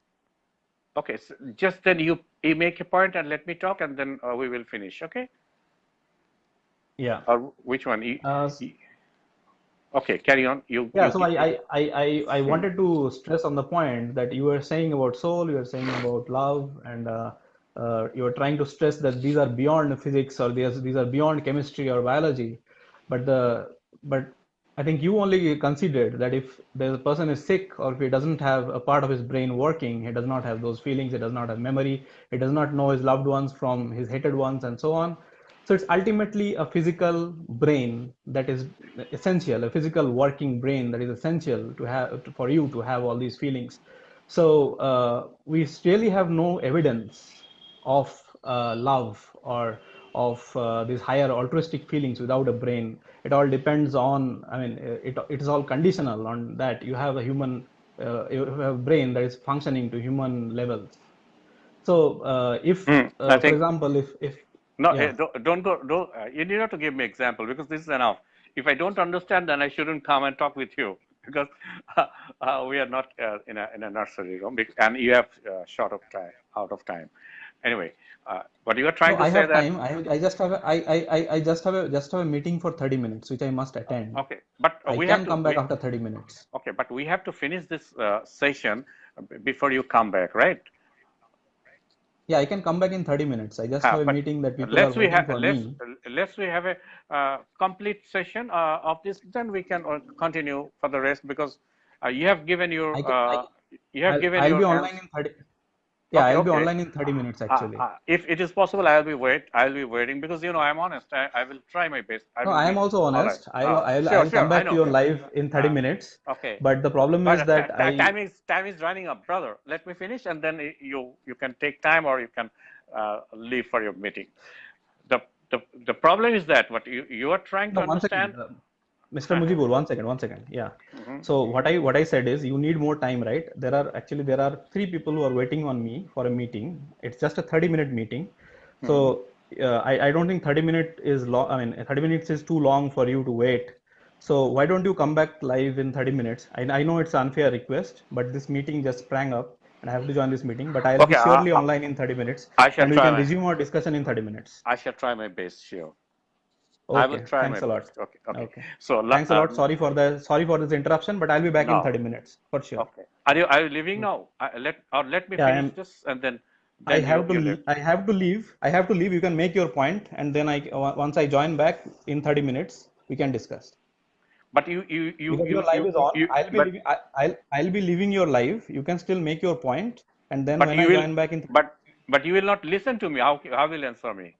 I mean, yeah, that is a what time? problem. I don't know. I I don't just know. I will I not have. I will not take a long I will not take long time.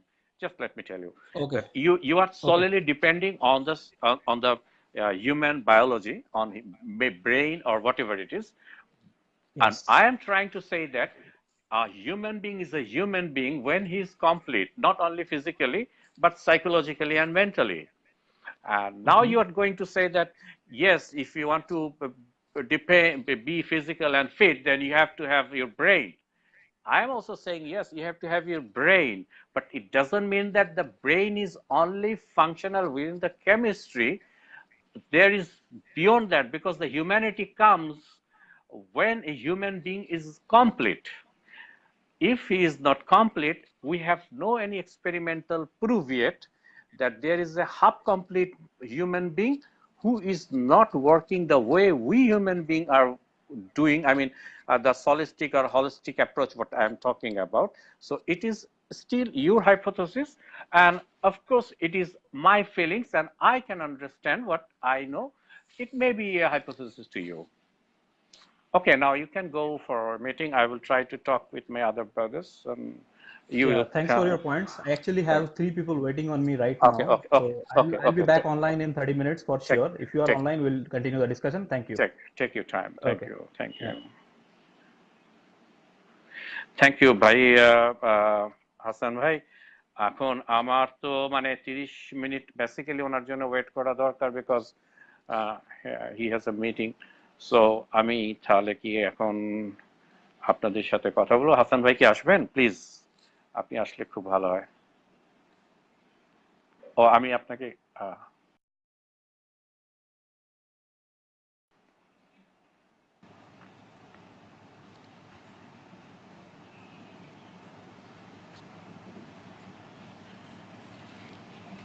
Is he here? Asim Mueddin is here?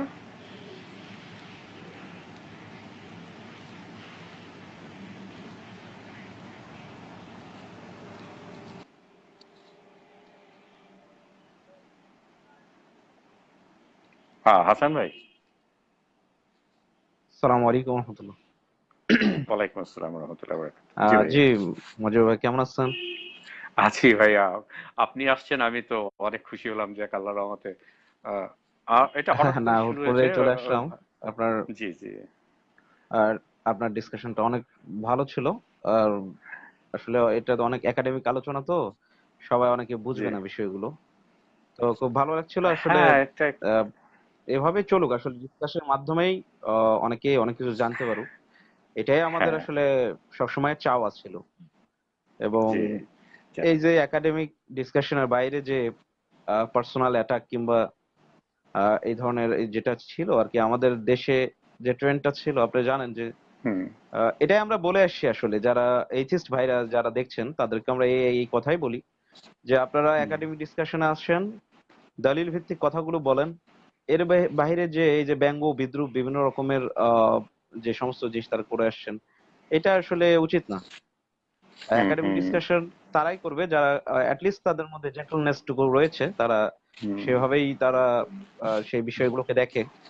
কিন্তু এর বাইরে যে শুধুমাত্র মানে কোনো কিছু blind follow করে কিংবা তর্কের খাতিরে তর্ক করে যাওয়া, এটা এটা খুব একটা ফ্রুটফুল না। হ্যাঁ, সো জি এই জি জিনিসগুলো হয় কি জাস্ট ওয়েস্ট অফ অবশ্যই। Time actually. আর এজন্যই আমাদের হ্যাঁ হ্যাঁ এই একাডেমিক ডিসকাশন গুলোকে আরো বেশি উৎসাহ দেওয়া উচিত এবং আরো বেশি এই বিষয়ে কথা বলা উচিত। বিশেষ করে আপনি যে জেনে থাকবেন, বিশেষ করে এথিস্ট ভাইরা যারা আছেন এখানে তাদেরকে বলছি, মোস্ট অফ দেম তারা মনে করে যে তারা আহ, আমি এটা তাদেরকে খুব অ্যাগ্রেসিভলি বলছি না, আমার কাছে প্রমাণ রয়েছে।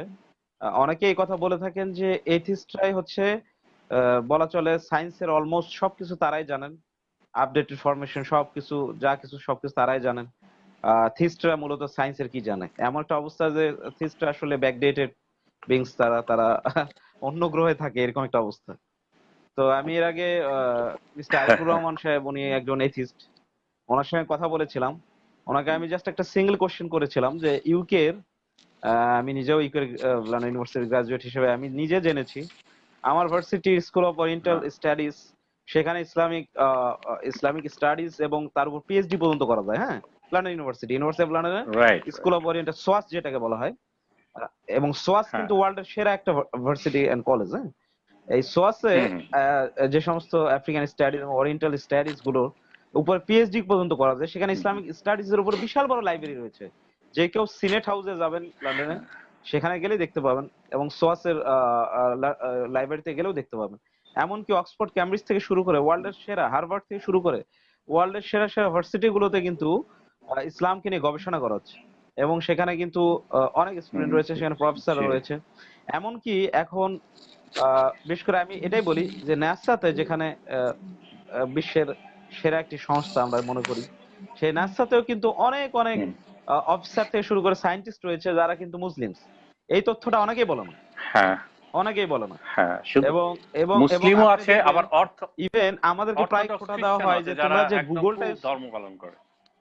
জি জি জি জি, রাইট রাইট। আমরা থিস্টের কথাই বলছি, রাইট। যখন হ্যাঁ আমরা তাদেরকে একটা কথা বলি, যখন তারা এই থিস্ট এবং থিস্টের মধ্যে ডিবেট লাগে, তখন কেন জানি তাদেরকে থিস্ট বলতে শুধু মুসলিমদেরই মনে হয়।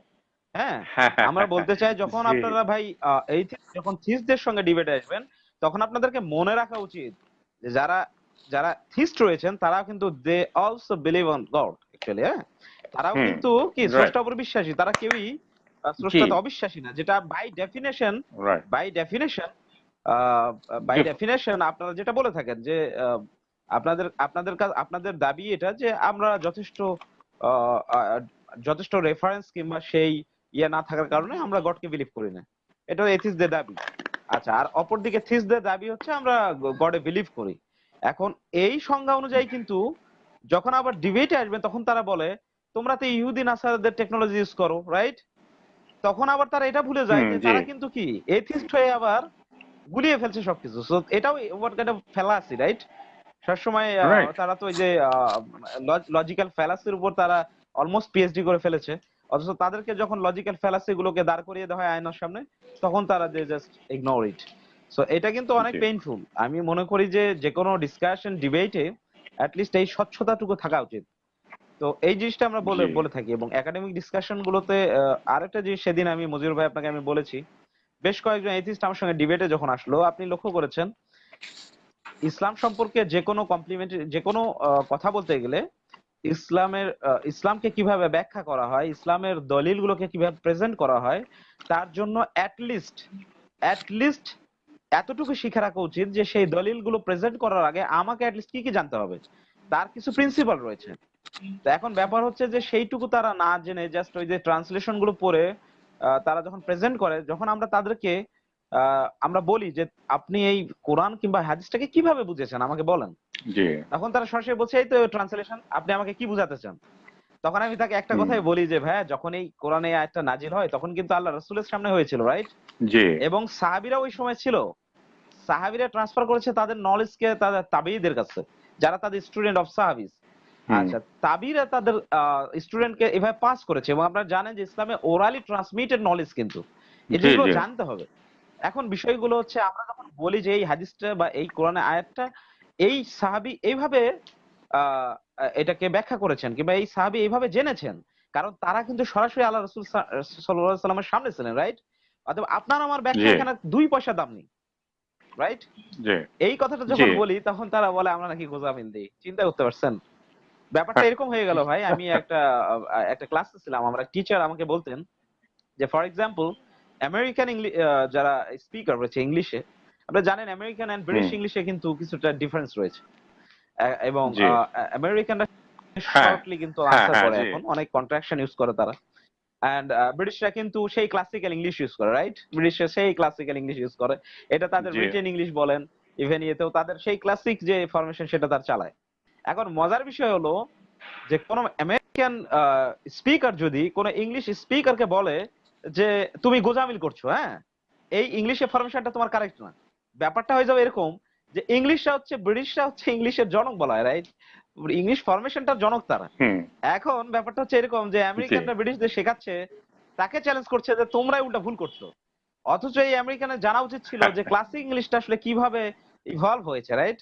তো আমরাও সে কথাই রাইট বলছি, যখন একজন ইসলামিস্ট কিংবা ইসলাম স্কলারকে আপনারা চ্যালেঞ্জ করছেন যে আপনি এটা গোজামিল দিচ্ছেন, তখন আপনার জেনে রাখা উচিত যে উনি কিসের ভিত্তিতে ওই এক্সপ্লেনেশনটা দিচ্ছেন। এক্স্যাক্টলি আপনি নিজেই জানেন না, অথচ আপনি নিজেই তাকে ইগনোর করছেন, তাকে হিউমিলিয়েট করছেন।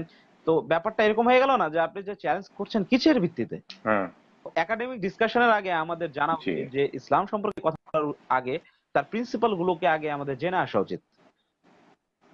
আমরা দুই পক্ষই কিন্তু জি পক্ষকে জাস্ট কথা বলে যাব, দেন এটার কিন্তু কোনো ফ্রুটফুল ডিসকাশন আসবে না। তো মজিবুর ভাই, আপনি রাইট আসলে খুবই সুন্দর আমি এখানে ডিসকাশন চালিয়ে আমি যাচ্ছিলেন, খুবই ভালো লাগছিল শুনে। হ্যাঁ ধন্যবাদ এবং আমি একটু কথা আপনার জি সাথে বলতে চাই এখানে, সেটা জি হচ্ছে দেখেন আমরা তো একটা শিওর মজিবুর ভাই, প্লুরালিস্টিক সোসাইটিতে বসবাস করি, এখানে ভিন্ন মত থাকবে এবং শিওর শিওর শিওর ইসলামে আল্লাহ তাআলা শিওর মানুষকে বলেওছে কোরআন শিওর শরীফে যে তোমাদের আমি বিভিন্ন ভাবে সৃষ্টি করেছি যেন তোমরা একজন আরেকজনকে চিনতে পারো। এটাকে আমি তুলনা করতে পারি, একটা বাগানে ঢুকলাম, ওখানে বিভিন্ন ধরনের ফুল আছে, এখন আপনার রজনীগন্ধা ভালো লাগছে, ডেফিনেটলি। আমার গোলাপ ফুল ভালো লাগছে, মানে আমি ধরে নিলাম আর কি। তো এখন একজন আরেকজনকে যদি আক্রমণ করে ফেলি, তাহলে মানে ধ্বংস করে দিতে চাই, ডিস্ট্রাকশন, তখনই হয়ে যায় সমস্যা। আর সবচাইতে বড় কথা হচ্ছে দেখেন, আমি যেটা চিন্তা করি যে ভারতের কথা যখন চিন্তা করি, বাংলাদেশে ভারত এখন একটা বৃহৎ গণতান্ত্রিক দেশ, তার একটা সংবিধান হয়েছে।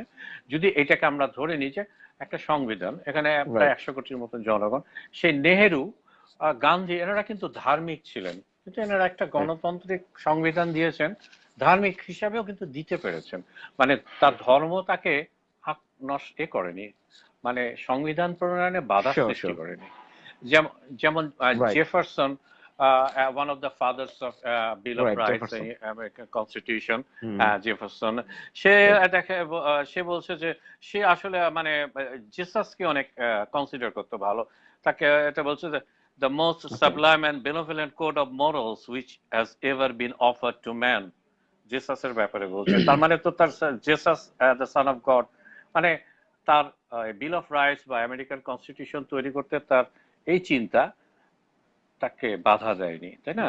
তো এখন আচ্ছা মজির ভাই যদি আমি একটা একটা, আনসার দিচ্ছি হ্যাঁ, এখানে, হ্যাঁ জি জি, জাহাঙ্গীর আলম সাহেবকে একটা আনসার দিচ্ছি। উনি একটা কোশ্চেন করেছে মোহাম্মদ বা সাহাবীরা কিভাবে কোরআন বুঝেছিল সেটা জানা যাবে কোথা থেকে।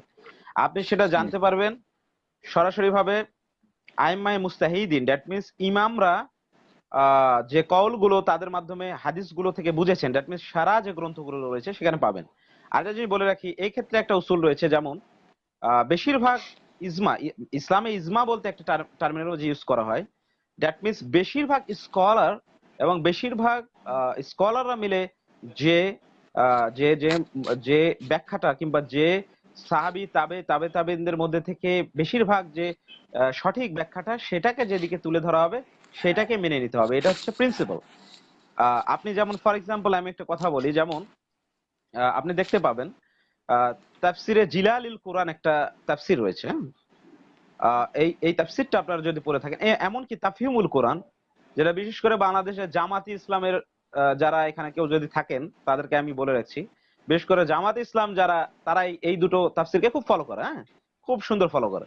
এখন বিষয় হচ্ছে তারা দেখবেন এই দুটো তাফসিরে বেশ কিছু মুফাসসিরদের কওলকে বাদ দিয়ে শুধুমাত্র সাইয়েদ কুতুব অথবা মাউদুদির নিজস্ব মন গড়া কিছু ইস্তিহাদ কিংবা তাদের কিছু কওলকে এখানে পুরোপুরি কাট কপি পেস্ট করে দিয়েছে, হ্যাঁ। এখন ব্যাপার হলো আমরা যখন সোর্সটাকে জানতে যাই যে ইনি কোন সোর্সের উপরে এই কথাগুলো বলেছেন, তখন সেই সোর্স গুলো পাওয়া যায় না। এবং ইসলাম চলে কিন্তু মূলত সোর্সের উপর। এমনকি মুফাসসির ইবনে কাসিরেও যদি সোর্স উল্লেখ না করে কোনো কথা বলেন সেটাও কিন্তু রিজেক্টেড হয়ে যাবে, বিকজ সেটা হলো তার আন্ডারস্ট্যান্ডিং উইদাউট এনি রেফারেন্স, তিনি ইজতিহাদ করেছেন। যেমন জাহাঙ্গীর আলম সাহেব সেদিন তাফসিরে জালালাইনে বলেছেন যে ইমাম জালালাইন কি বলেছেন এই কথাটা। এখন ইমাম জালালউদ্দিন সুয়ুতী রাহিমাহুল্লাহ তার জালালাইন শরীফে অনেক কওল এনেছেন যেটা শুধু তার ইজতিহাদ দিয়ে, কোন হাদিস কিংবা কোন কোরআন আয়াতকে কোট না করেই। এই জন্য মুহাদ্দিস এবং মুফাসসিরা বলেছেন তাফসিরে উসুলুত তাফসির একটা সাবজেক্ট রয়েছে, এটা পড়াশোনা করতে হয়। উসুলের তাফসির স্পষ্ট বলে দেওয়া আছে মুফাসসিরও যদি কোরআনের আয়াতকে হাদিস ছাড়া কিংবা কোনো রেফারেন্স ছাড়া কোট করে তখন সেটা গ্রহণযোগ্য হবে না। বোঝা গেছে? দ্যাট মিন্স সেটা হলো তার কথা, ওই মুফাসসির ওই তাফসিরের তার কথা, তার তার নিজস্ব এটা ব্যক্তিগত অভিমত। যেমন ফর এক্সাম্পল, এই জন্যই ভাই মজিবুর ভাই আপনার মাধ্যমে আমি একটা কথা বলে দিতে চাই, এই জন্যই জি আপনি বলতে থাকেন, তাফসিরকে জি। যখন গ্রেডিং করা হয়, মানে কোন যে তাফসির গুলো সবচেয়ে সলিড এবং অথেন্টিক, সেই তাফসির গুলোর যদি আপনি অথেন্টিসিটিকে মেনটেন করেন, দেখবেন তাফসির ইবনে কাসির বর্তমান যুগের ওয়ান অফ দ্য বেস্ট তাফসির। কেন? ইবনে কাসির তার নিজের কথা খুবই কম ঢুকিয়েছেন এই তাফসিরে। বেশিরভাগ ক্ষেত্রে তিনি কোরআন আয়াত হাদিস, কোরআন আয়াত হাদিস, কোরআন আয়াত হাদিস, এর বাইরে তিনি নিজের কোনো স্টেটমেন্ট দেননি। যে স্টেটমেন্ট গুলো দিয়েছেন শুধুমাত্র কোন হাদিসটা সহিহ কিংবা কোন হাদিসটা জাইফ, এই এই সম্পর্কে পড়াশোনা থাকতে হবে। এখন আমার ধরেন এই বিষয়ে জ্ঞান নেই, আমি সরাসরি বলে দিচ্ছি যে এই যে আপনার তো তাফসির অমুক বলেছেন অমুক, ভাই এই ক্ষেত্রে আমরা বলবো বেশিরভাগ তাফসির কারক কি বলেছেন সেটা আপনার আগে দেখুন। বেশিরভাগ তাফসির কারক, এই জন্য ইসলামে ইজমা বলতে একটা কথা রয়েছে যে বেশিরভাগ স্কলাররা ওই আয়াত কিংবা হাদিসের সম্পর্কে কি বিষয়ে একমত, হ্যাঁ। জি জি বলে দেন, জি না এই জন্য ঠিক। জাহাঙ্গীর আলম সাহেব আপনাকে আমি যে উত্তরটা দিয়েছি আপনি এটা ক্যাচ করতে পারেননি, বিকজ আপনার এই বিষয়ে আপনার পড়াশোনা নেই বলেই চলে। সেদিন আপনাকে তো এক্সপোজ করেছি আমি, হ্যাঁ সেদিন আপনি যে হাদিসটা দিয়েছেন সেদিনকার বাপটাও আপনি মিথ্যাচার করেছেন, সেদিন আপনি ইলম অধ্যায় থেকে বলেছেন, অথচ আমি পরে চেক করে দেখলাম ওটা কিতাবুল আম্বিয়া থেকে বলেছেন, আপনার রেফারেন্সটা মিথ্যা ছিল। আমি পরে মূল আরবিক বাপ দেখলাম উনি পুরো রেফারেন্সটা মিথ্যা দিয়েছেন আমাকে, উনি বলছেন আমাকে বারবার ইলম অধ্যায়, পরে আমি চেক করে দেখলাম মূল আর বুখারীর ইয়াতে সেটা আসলে কিতাবুল আম্বিয়া, পুরাটাই চেঞ্জ করে ফেলেছেন উনি, আল্লাহ জানে কোথা থেকে পাইছেন উনি। তো যেটা বলছিলাম যে তিনি বলছেন যে তাহলে বড় বড় আলেমরা কি নিজেদের কথাকে ইসলাম বলে চালিয়ে গেছেন?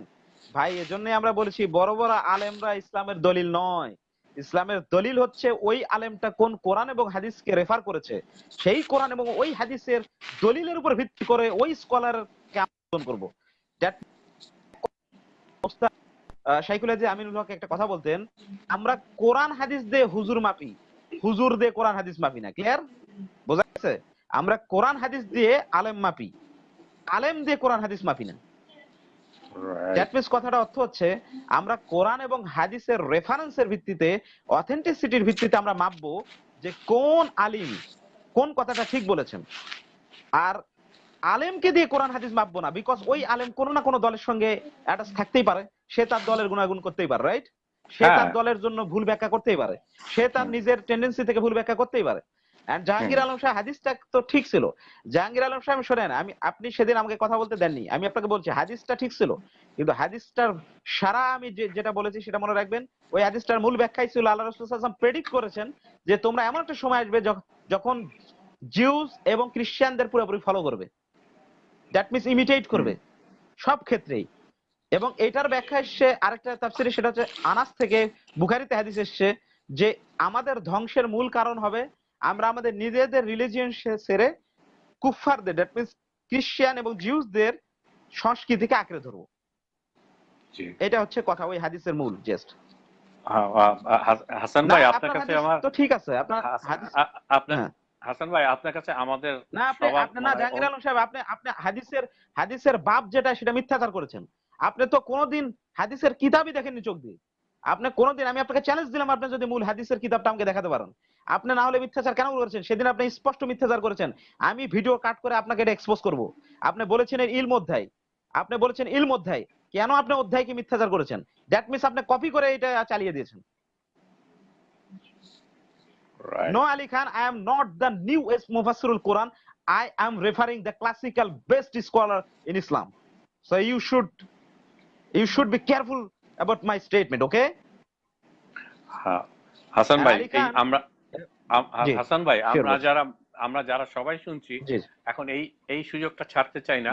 আপনি এই যে কোরআন হাদিস যেভাবে পড়তে হয়, যেভাবে আমরা তো আসলে আল্লাহ যে সুযোগ দেয়নি ওখানে পড়ার, আপনি এইগুলো বলে যান। এখন কে মানছে না মানছে আমাদের এটা জানা দরকার নেই। আমরা যারা একটু সুস্থ মস্তিষ্কে আছে, যারা মুসলমানও না, তারাও আপনাকে বলি একটা মজার তথ্য দেই।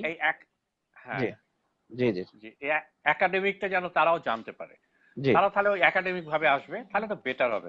জাহাঙ্গীর আলম সাহেব আপনার প্রতি রেসপেক্ট রেখে বলছি, ওই হাদিসটা নিয়ে আমি আবারও বলছি, ওই হাদিসটা রয়েছে ফাতুল বারীতে। ওই হাদিসের ব্যাখ্যা আনাস থেকে রয়েছে, আবু হুরায়রা থেকে বলছেন। আবু হুরায়রা স্পষ্ট বলছেন ওই হাদিসের মূল কলটার অর্থ এটাই যে তোমরা ভবিষ্যতে জিউস এবং খ্রিস্টানদের ফলো করবে এবং এটাই হবে তোমাদের ধ্বংসের মূল রিজন। বোঝা গেছে এবার? আশা করি বুঝতে পেরেছেন। আপনি আমাদের একটু জ্ঞানটা দেন কিভাবে করতে হয় এটা, তাহলে আমাদের সবার জন্য আচ্ছা আলী খান, এবং প্লিজ হাসান ভাই ওরা বলবে। আচ্ছা আলী খান আমি আপনাকে বলছি ভাই, আলী খান আমি টেম্পার লস্ট করিনি। আমি বলছি মিথ্যাচারের বিরুদ্ধে আপনাকে টেম্পার ইউজ করতে হবে, সেটা হচ্ছে ট্রু টেম্পার।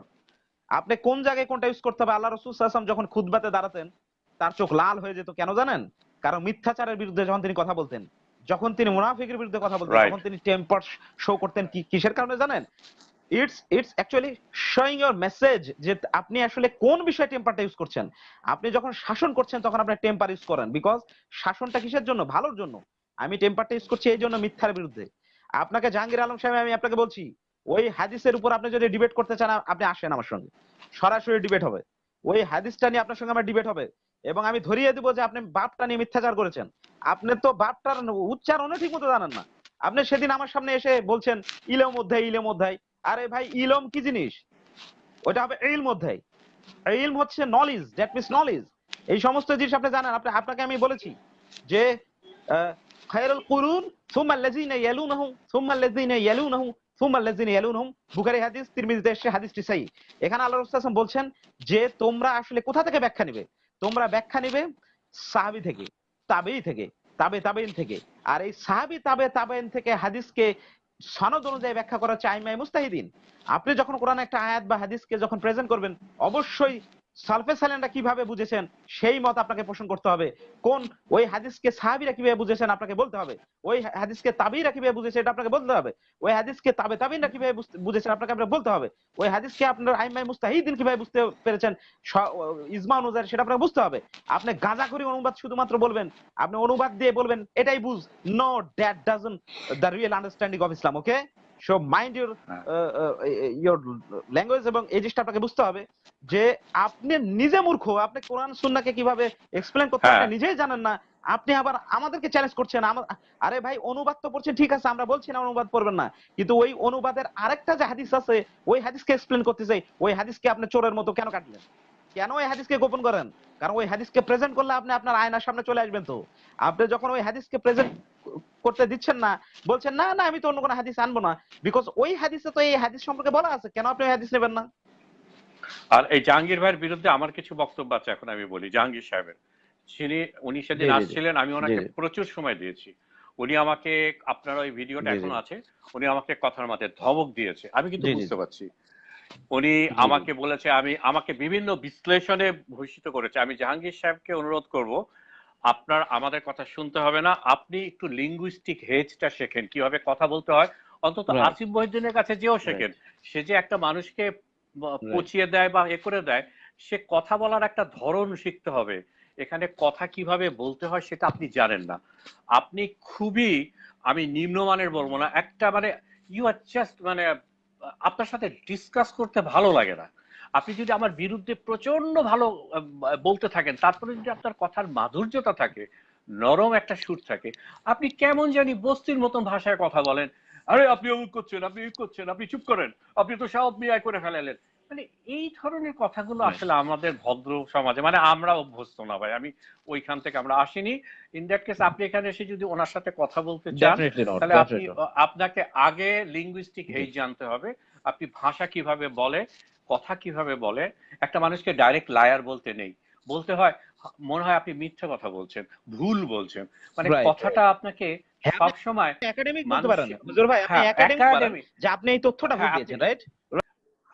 হ্যাঁ, আপনি তথ্যটা ভুল দিচ্ছেন। আপনি একাডেমিক কথা বলতে শেখেন আগে প্লিজ, তারপরে আপনি আপনার এটা ইউজ করেন, আপনি বিরোধিতা করেন, আপনি যা করার এটা আপনার অধিকার আছে, but you must learn how to talk in a civilized society when there is a academic subject is being presented, okay?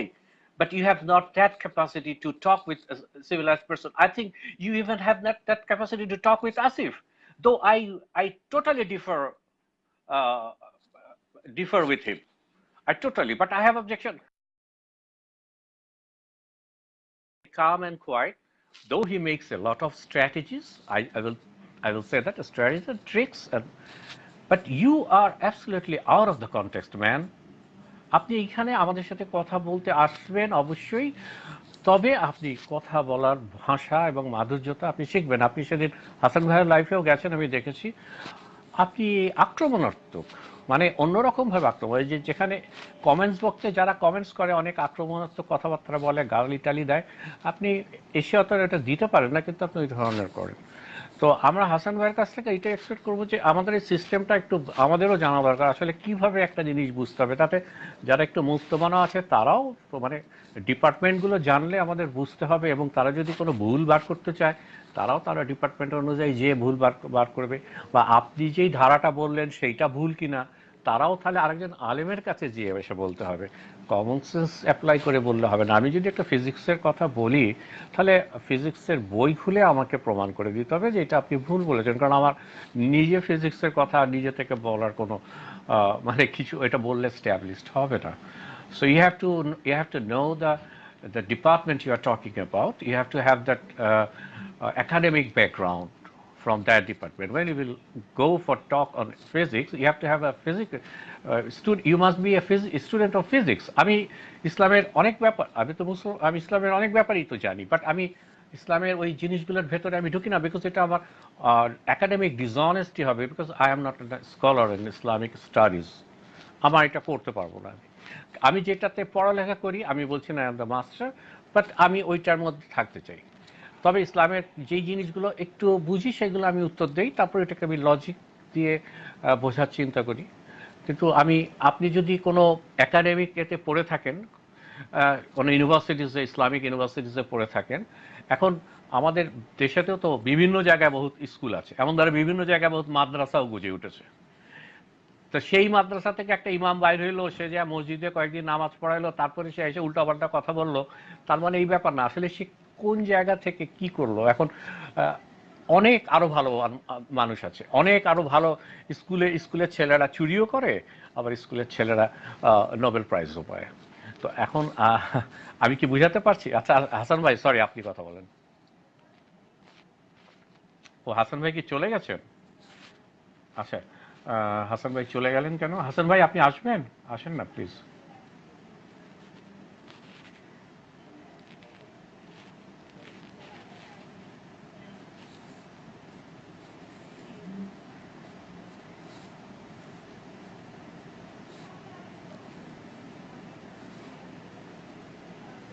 ও হাসান ভাই, আমি তো মনে করেছি আপনি আছেন, কারণ আমি একটু জাস্ট আপনার কথার ভেতরে একটু কথা বলতে চাচ্ছিলাম, আপনাকে চলে যেতে বলিনি। অ্যাডমি, ইয়েস, আই এম ইয়েস ভাই, একটু এই হ্যাঁ, সুযোগে আপনি একটু বলে নেন, ওই মিকাইল আসসালামু ভাই আলাইকুম আসার আগে। রাহমাতুল্লাহ। ওয়ালাইকুম জি ওয়ালাইকুম আসসালাম। জি জি জি জি। জি। আচ্ছা, আমি এখানে যে কথাটা বলছিলাম, জাহাঙ্গীর ভাই একটা সুন্দর কোশ্চেন করেছিলেন। উনি বলেছিলেন যে তাহলে আমরা সাহাবী, তাবে এবং তাবে তাবেইনদের আহ, এই যে ব্যাখ্যাগুলো কিভাবে জানবো? প্রথম কথা হচ্ছে, তাদের ব্যাখ্যাগুলো আমরা সরাসরি হাদিস থেকে জানবো। কোরআনের আয়াত কোরআন দিয়ে, আর কোরআনের ব্যাখ্যা হাদিস দিয়ে। এরপরে কোরআন এবং হাদিসকে দিয়ে যে সোর্স গুলো ইউজ করা হয়েছে, সেটার মধ্যে তাফসীর অন্যতম। তাফসীর অন্যতম, যেমন কোরআনের যে তথ্যগুলো, সেগুলোর তাফসীর কারক যারা, বিশেষ করে ইবনে কাসিরে যদি ঢোকেন, আপনি দেখবেন প্রত্যেকটা আয়াতকে কোরআন হাদিস দিয়ে বোঝানো হয়েছে। হ্যাঁ, এখন ব্যাপার হলো যে উসুলের তাফসীর, যেমন তাফসীর কিভাবে বুঝবেন তার একটা নীতি হলো যে এটা সবার জন্যই নীতি, শুধু তাফসীর বোঝার জন্য না, ইসলাম বোঝার জন্য।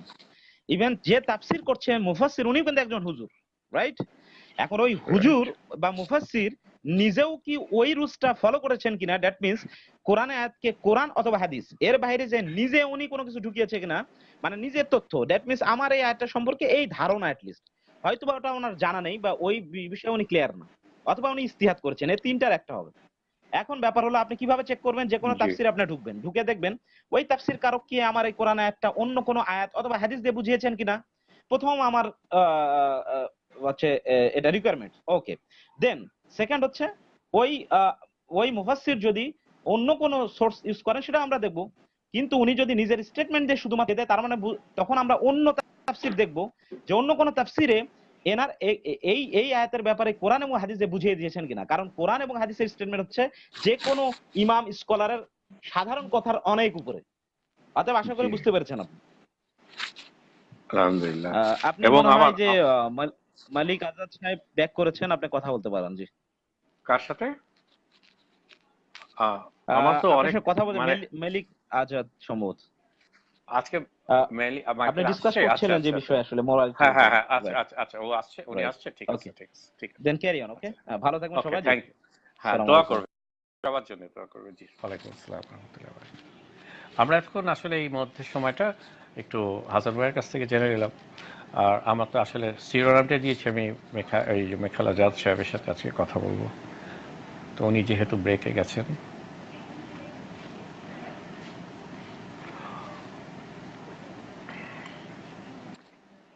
হ্যাঁ হ্যাঁ, Hello. Welcome welcome. Thank Yes, you. sir. I'm really sorry that I had to leave No, abruptly. no, it's I, okay, yeah. brother. I just had that little chit chat with Mr. Azad in between this time. I didn't go for any argument. I just had to take a stand that if a person come and talk in favor of academic theology. Okay, you carry on. Let's start. Yeah. We So yeah. coming back from where I left. Hmm. So firstly, I think we have deviated a bit from the original topic. The original topic was morality, and from there we have kind of Hmm. altruism and all those things. Although these are still moral principles, and Yeah, yeah. what I try to do till now is that number one, I try to demonstrate that morality is still. I mean, there are non religious or even atheistic religions which don't believe in a god, when those kind of religions propose moral code, and the kind of moral code that we see in human beings, and the higher feelings like altruism or sacrificing for the sake of other people, and not just for your own selfish reasons, is still an evolutionary principle. We can still explain these things using evolution. And I mean, I gave the example of honeybees who do that sacrifice, and they don't even pass on their genes, but they are still sacrificing for the sake of their hive and saving their fellow brethren. So Bro, I think that, yeah. I mean, just we needed to go back, because if we just keep going back, and I think you have very nicely elaborated your point. So let's proceed. Otherwise we will get stuck up. It No, will no, be I understand. we I will just wanted to summarize. yeah, I just wanted to yeah, summarize the yep, discussion yep, till now, yep, yep. Okay, and yep, yep. then I think we finished at the point where you were talking about the Right. soul and the feeling of love that is in addition to the love hormones and all those things. And then I asked for evidence that hey, if we don't have a physical body, if we don't have a physical brain, then do these things really exist? Does love or does spirituality exist outside of a human body? Okay. And if it does not, then I mean, what is the evidence that there is something outside the human body that is generating those feelings, or there is a soul that is outside of our physical body? Yeah, you Very can good. continue. Okay. So can I talk now? Yeah, yeah, it's Okay. your floor. First of all, let me tell you first that we will be engaged with this kind of money. I mean, to try to find out what is spirituality and what is not a spirituality, or what is our basic instinct, or what is that, or we will go directly to the matter of ethics, which is my morality, which is my today's headline. I mean, Sure. are you comfortable to stay with this, or we can just we give a little touch on it, then we can go to that headline or our today's topic. Yeah, actually, I wanted to discuss on morality, and that's why I said at the first So, that okay, okay. I think So, in a flow of discussion we have kind of digressed from the original topic.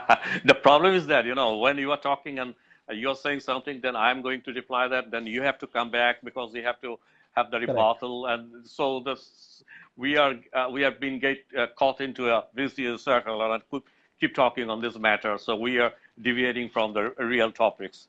So right now you have Right. said that, yeah, you say that we can't explain anything beyond our physical entity.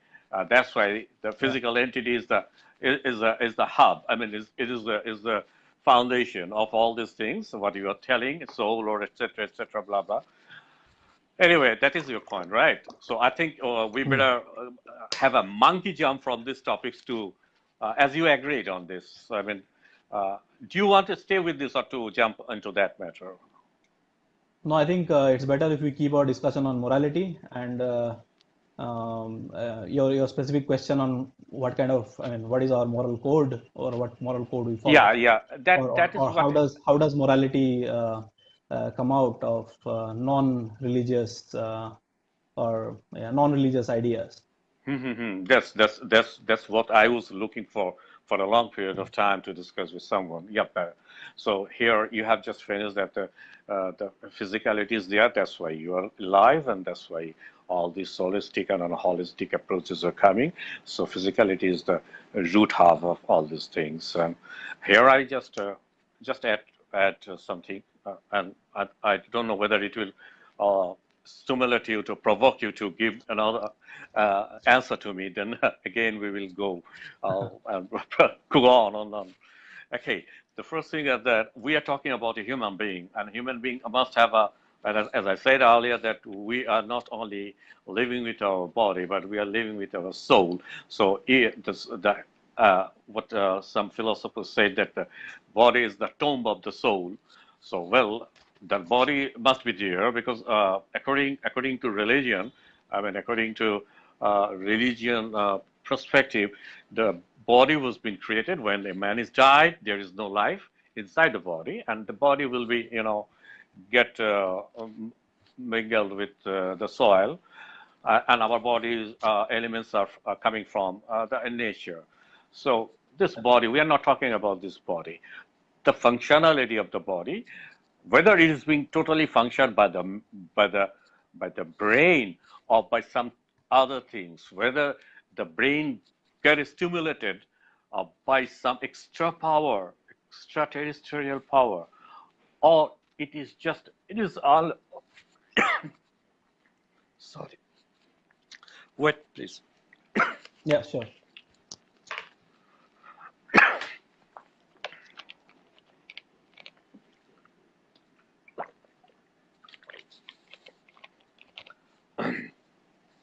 Okay, it is also going back to the Darwinism, I mean, to the evolution theory, but we are not today ready to talk on that Darwinism. So the subject is will be pending because we haven't come here to defeat someone or get win, and then the followers and the fan lovers will bonfire. No, we have not that intention. At least I don't have that intention. So it is going back to the evolution. Then we have to talk on the evolution. So what I'm trying to say, what is my belief, what is my conviction, is that what you are trying to say that there is a lot of definitions and it can be defined from the perspective of evolution regarding these emotions and all these matters. So I am trying to say that when I am alive, I am not only alive because of the functionality of my brain and my body. It is a extra power, extraterrestrial power that has been inflicted inside me, and after that it gets generated, and each and every person working, in a fine-tuned manner. And if there is any Okay. problem, then we suffer, we become sick, and our health becomes, distorted. So this is your point, and that is your point, that the brain is the only matter, the body is the only matter from which the holistic approaches or whatever you say is coming. I'm trying to say that the spirit is coming and activating your body, and your body following the natural law. No, but what is the I evidence for think. this? Oh, So we know that what? we have a functioning body. I'll speak for 2 minutes. We have a Mm-hmm, functioning body. We have all this new sodium, potassium. We have these electric signals running all around. Right? mm-hmm, We know how this body functions. So when this mm-hmm, body stops functioning, we don't have all these feelings. We don't have consciousness. We don't know. Okay, who is even? I mean, forget the body. Even one part of that body stops working. You stop having those feelings, right? I gave some examples. I can even give you specific examples. So if you read this book by uh, I think it's Charles Duhigg, The Power of Habit, where he gives the example of a person who is suffering from meningitis, and he had a surgery in mm-hmm, his brain, and he had all this. He's forgetting all. He doesn't know the people. Forget about love for those people. So my essential point is that we know that we have the physical body. We know we have chemical, biological reactions happening in that body, and I mean, these are things we know. This is in our knowledge. The things that you are claiming, like there is a soul that is giving us the life, there is something extraterrestrial. These are not some things we know. This is something that you are drawing a conclusion from your intuition, and we know from our past history with scientific knowledge that our intuition is very, I mean, it's very weak, or it's very inept when it comes to understanding the physical realities of the universe. For example, uh, uh, let's say, take a simple example, say cause and effect, right? So we know, mm-hmm, from intuition we know that first there has to be a cause and there has to be an effect following it, right? So the cause has to be before the effect. But if mm-hmm. you go to the quantum level, this thing totally doesn't make any sense, because when you go to the quantum level, you can have an effect coming before the cause. So you have the effect, and then you see the cause. So our intuition, or the things that we think could be true, is not good enough. Or even if you look at the law of large numbers, laws of probability, if you try to apply your intuition to these laws and not go by the laws themselves, you'll find that your basic sense of logic, or I shouldn't say logic, I should say human intuition, fails terribly at these things. So when it comes to understanding physical realities, that's why we don't depend on our intuition or on our sense organs to understand physical realities. That's why we have different we have different instruments, we have different higher level instruments to measure, like these large hadron colliders, the microscopes which can see up to nanometers and so on. So we cannot depend on our intuition, or we cannot depend on our basic sense organs to understand the physical reality around us. It's really, I mean, I understand the feeling that probably you have your loved ones, and you really feel that, hey, this is not something chemical, this is not something biological. I respect that feeling, but when it comes to evidence, or when it comes to the reality, I don't think you have any evidence to show that. I mean, you are making a lot of claims, but I don't think you have shown any evidence that there is something beyond our physical body, or our brain, or our body, different organs, that show the existence of a soul, or a feeling beyond hormones. Yeah, you can Okay. continue. Okay. First of all, when we will talk about the wisdom, I mean morality, then some other elements will of course come into being. That is wisdom, and wisdom, prudence, wisdom, and from the wisdom the element will come. I mean the faculty will come about insight power, and the insightness is totally depending on intuitively. I mean intuition, and it is as Noah's that has been said by Karl Buchler and many other well-known philosophers.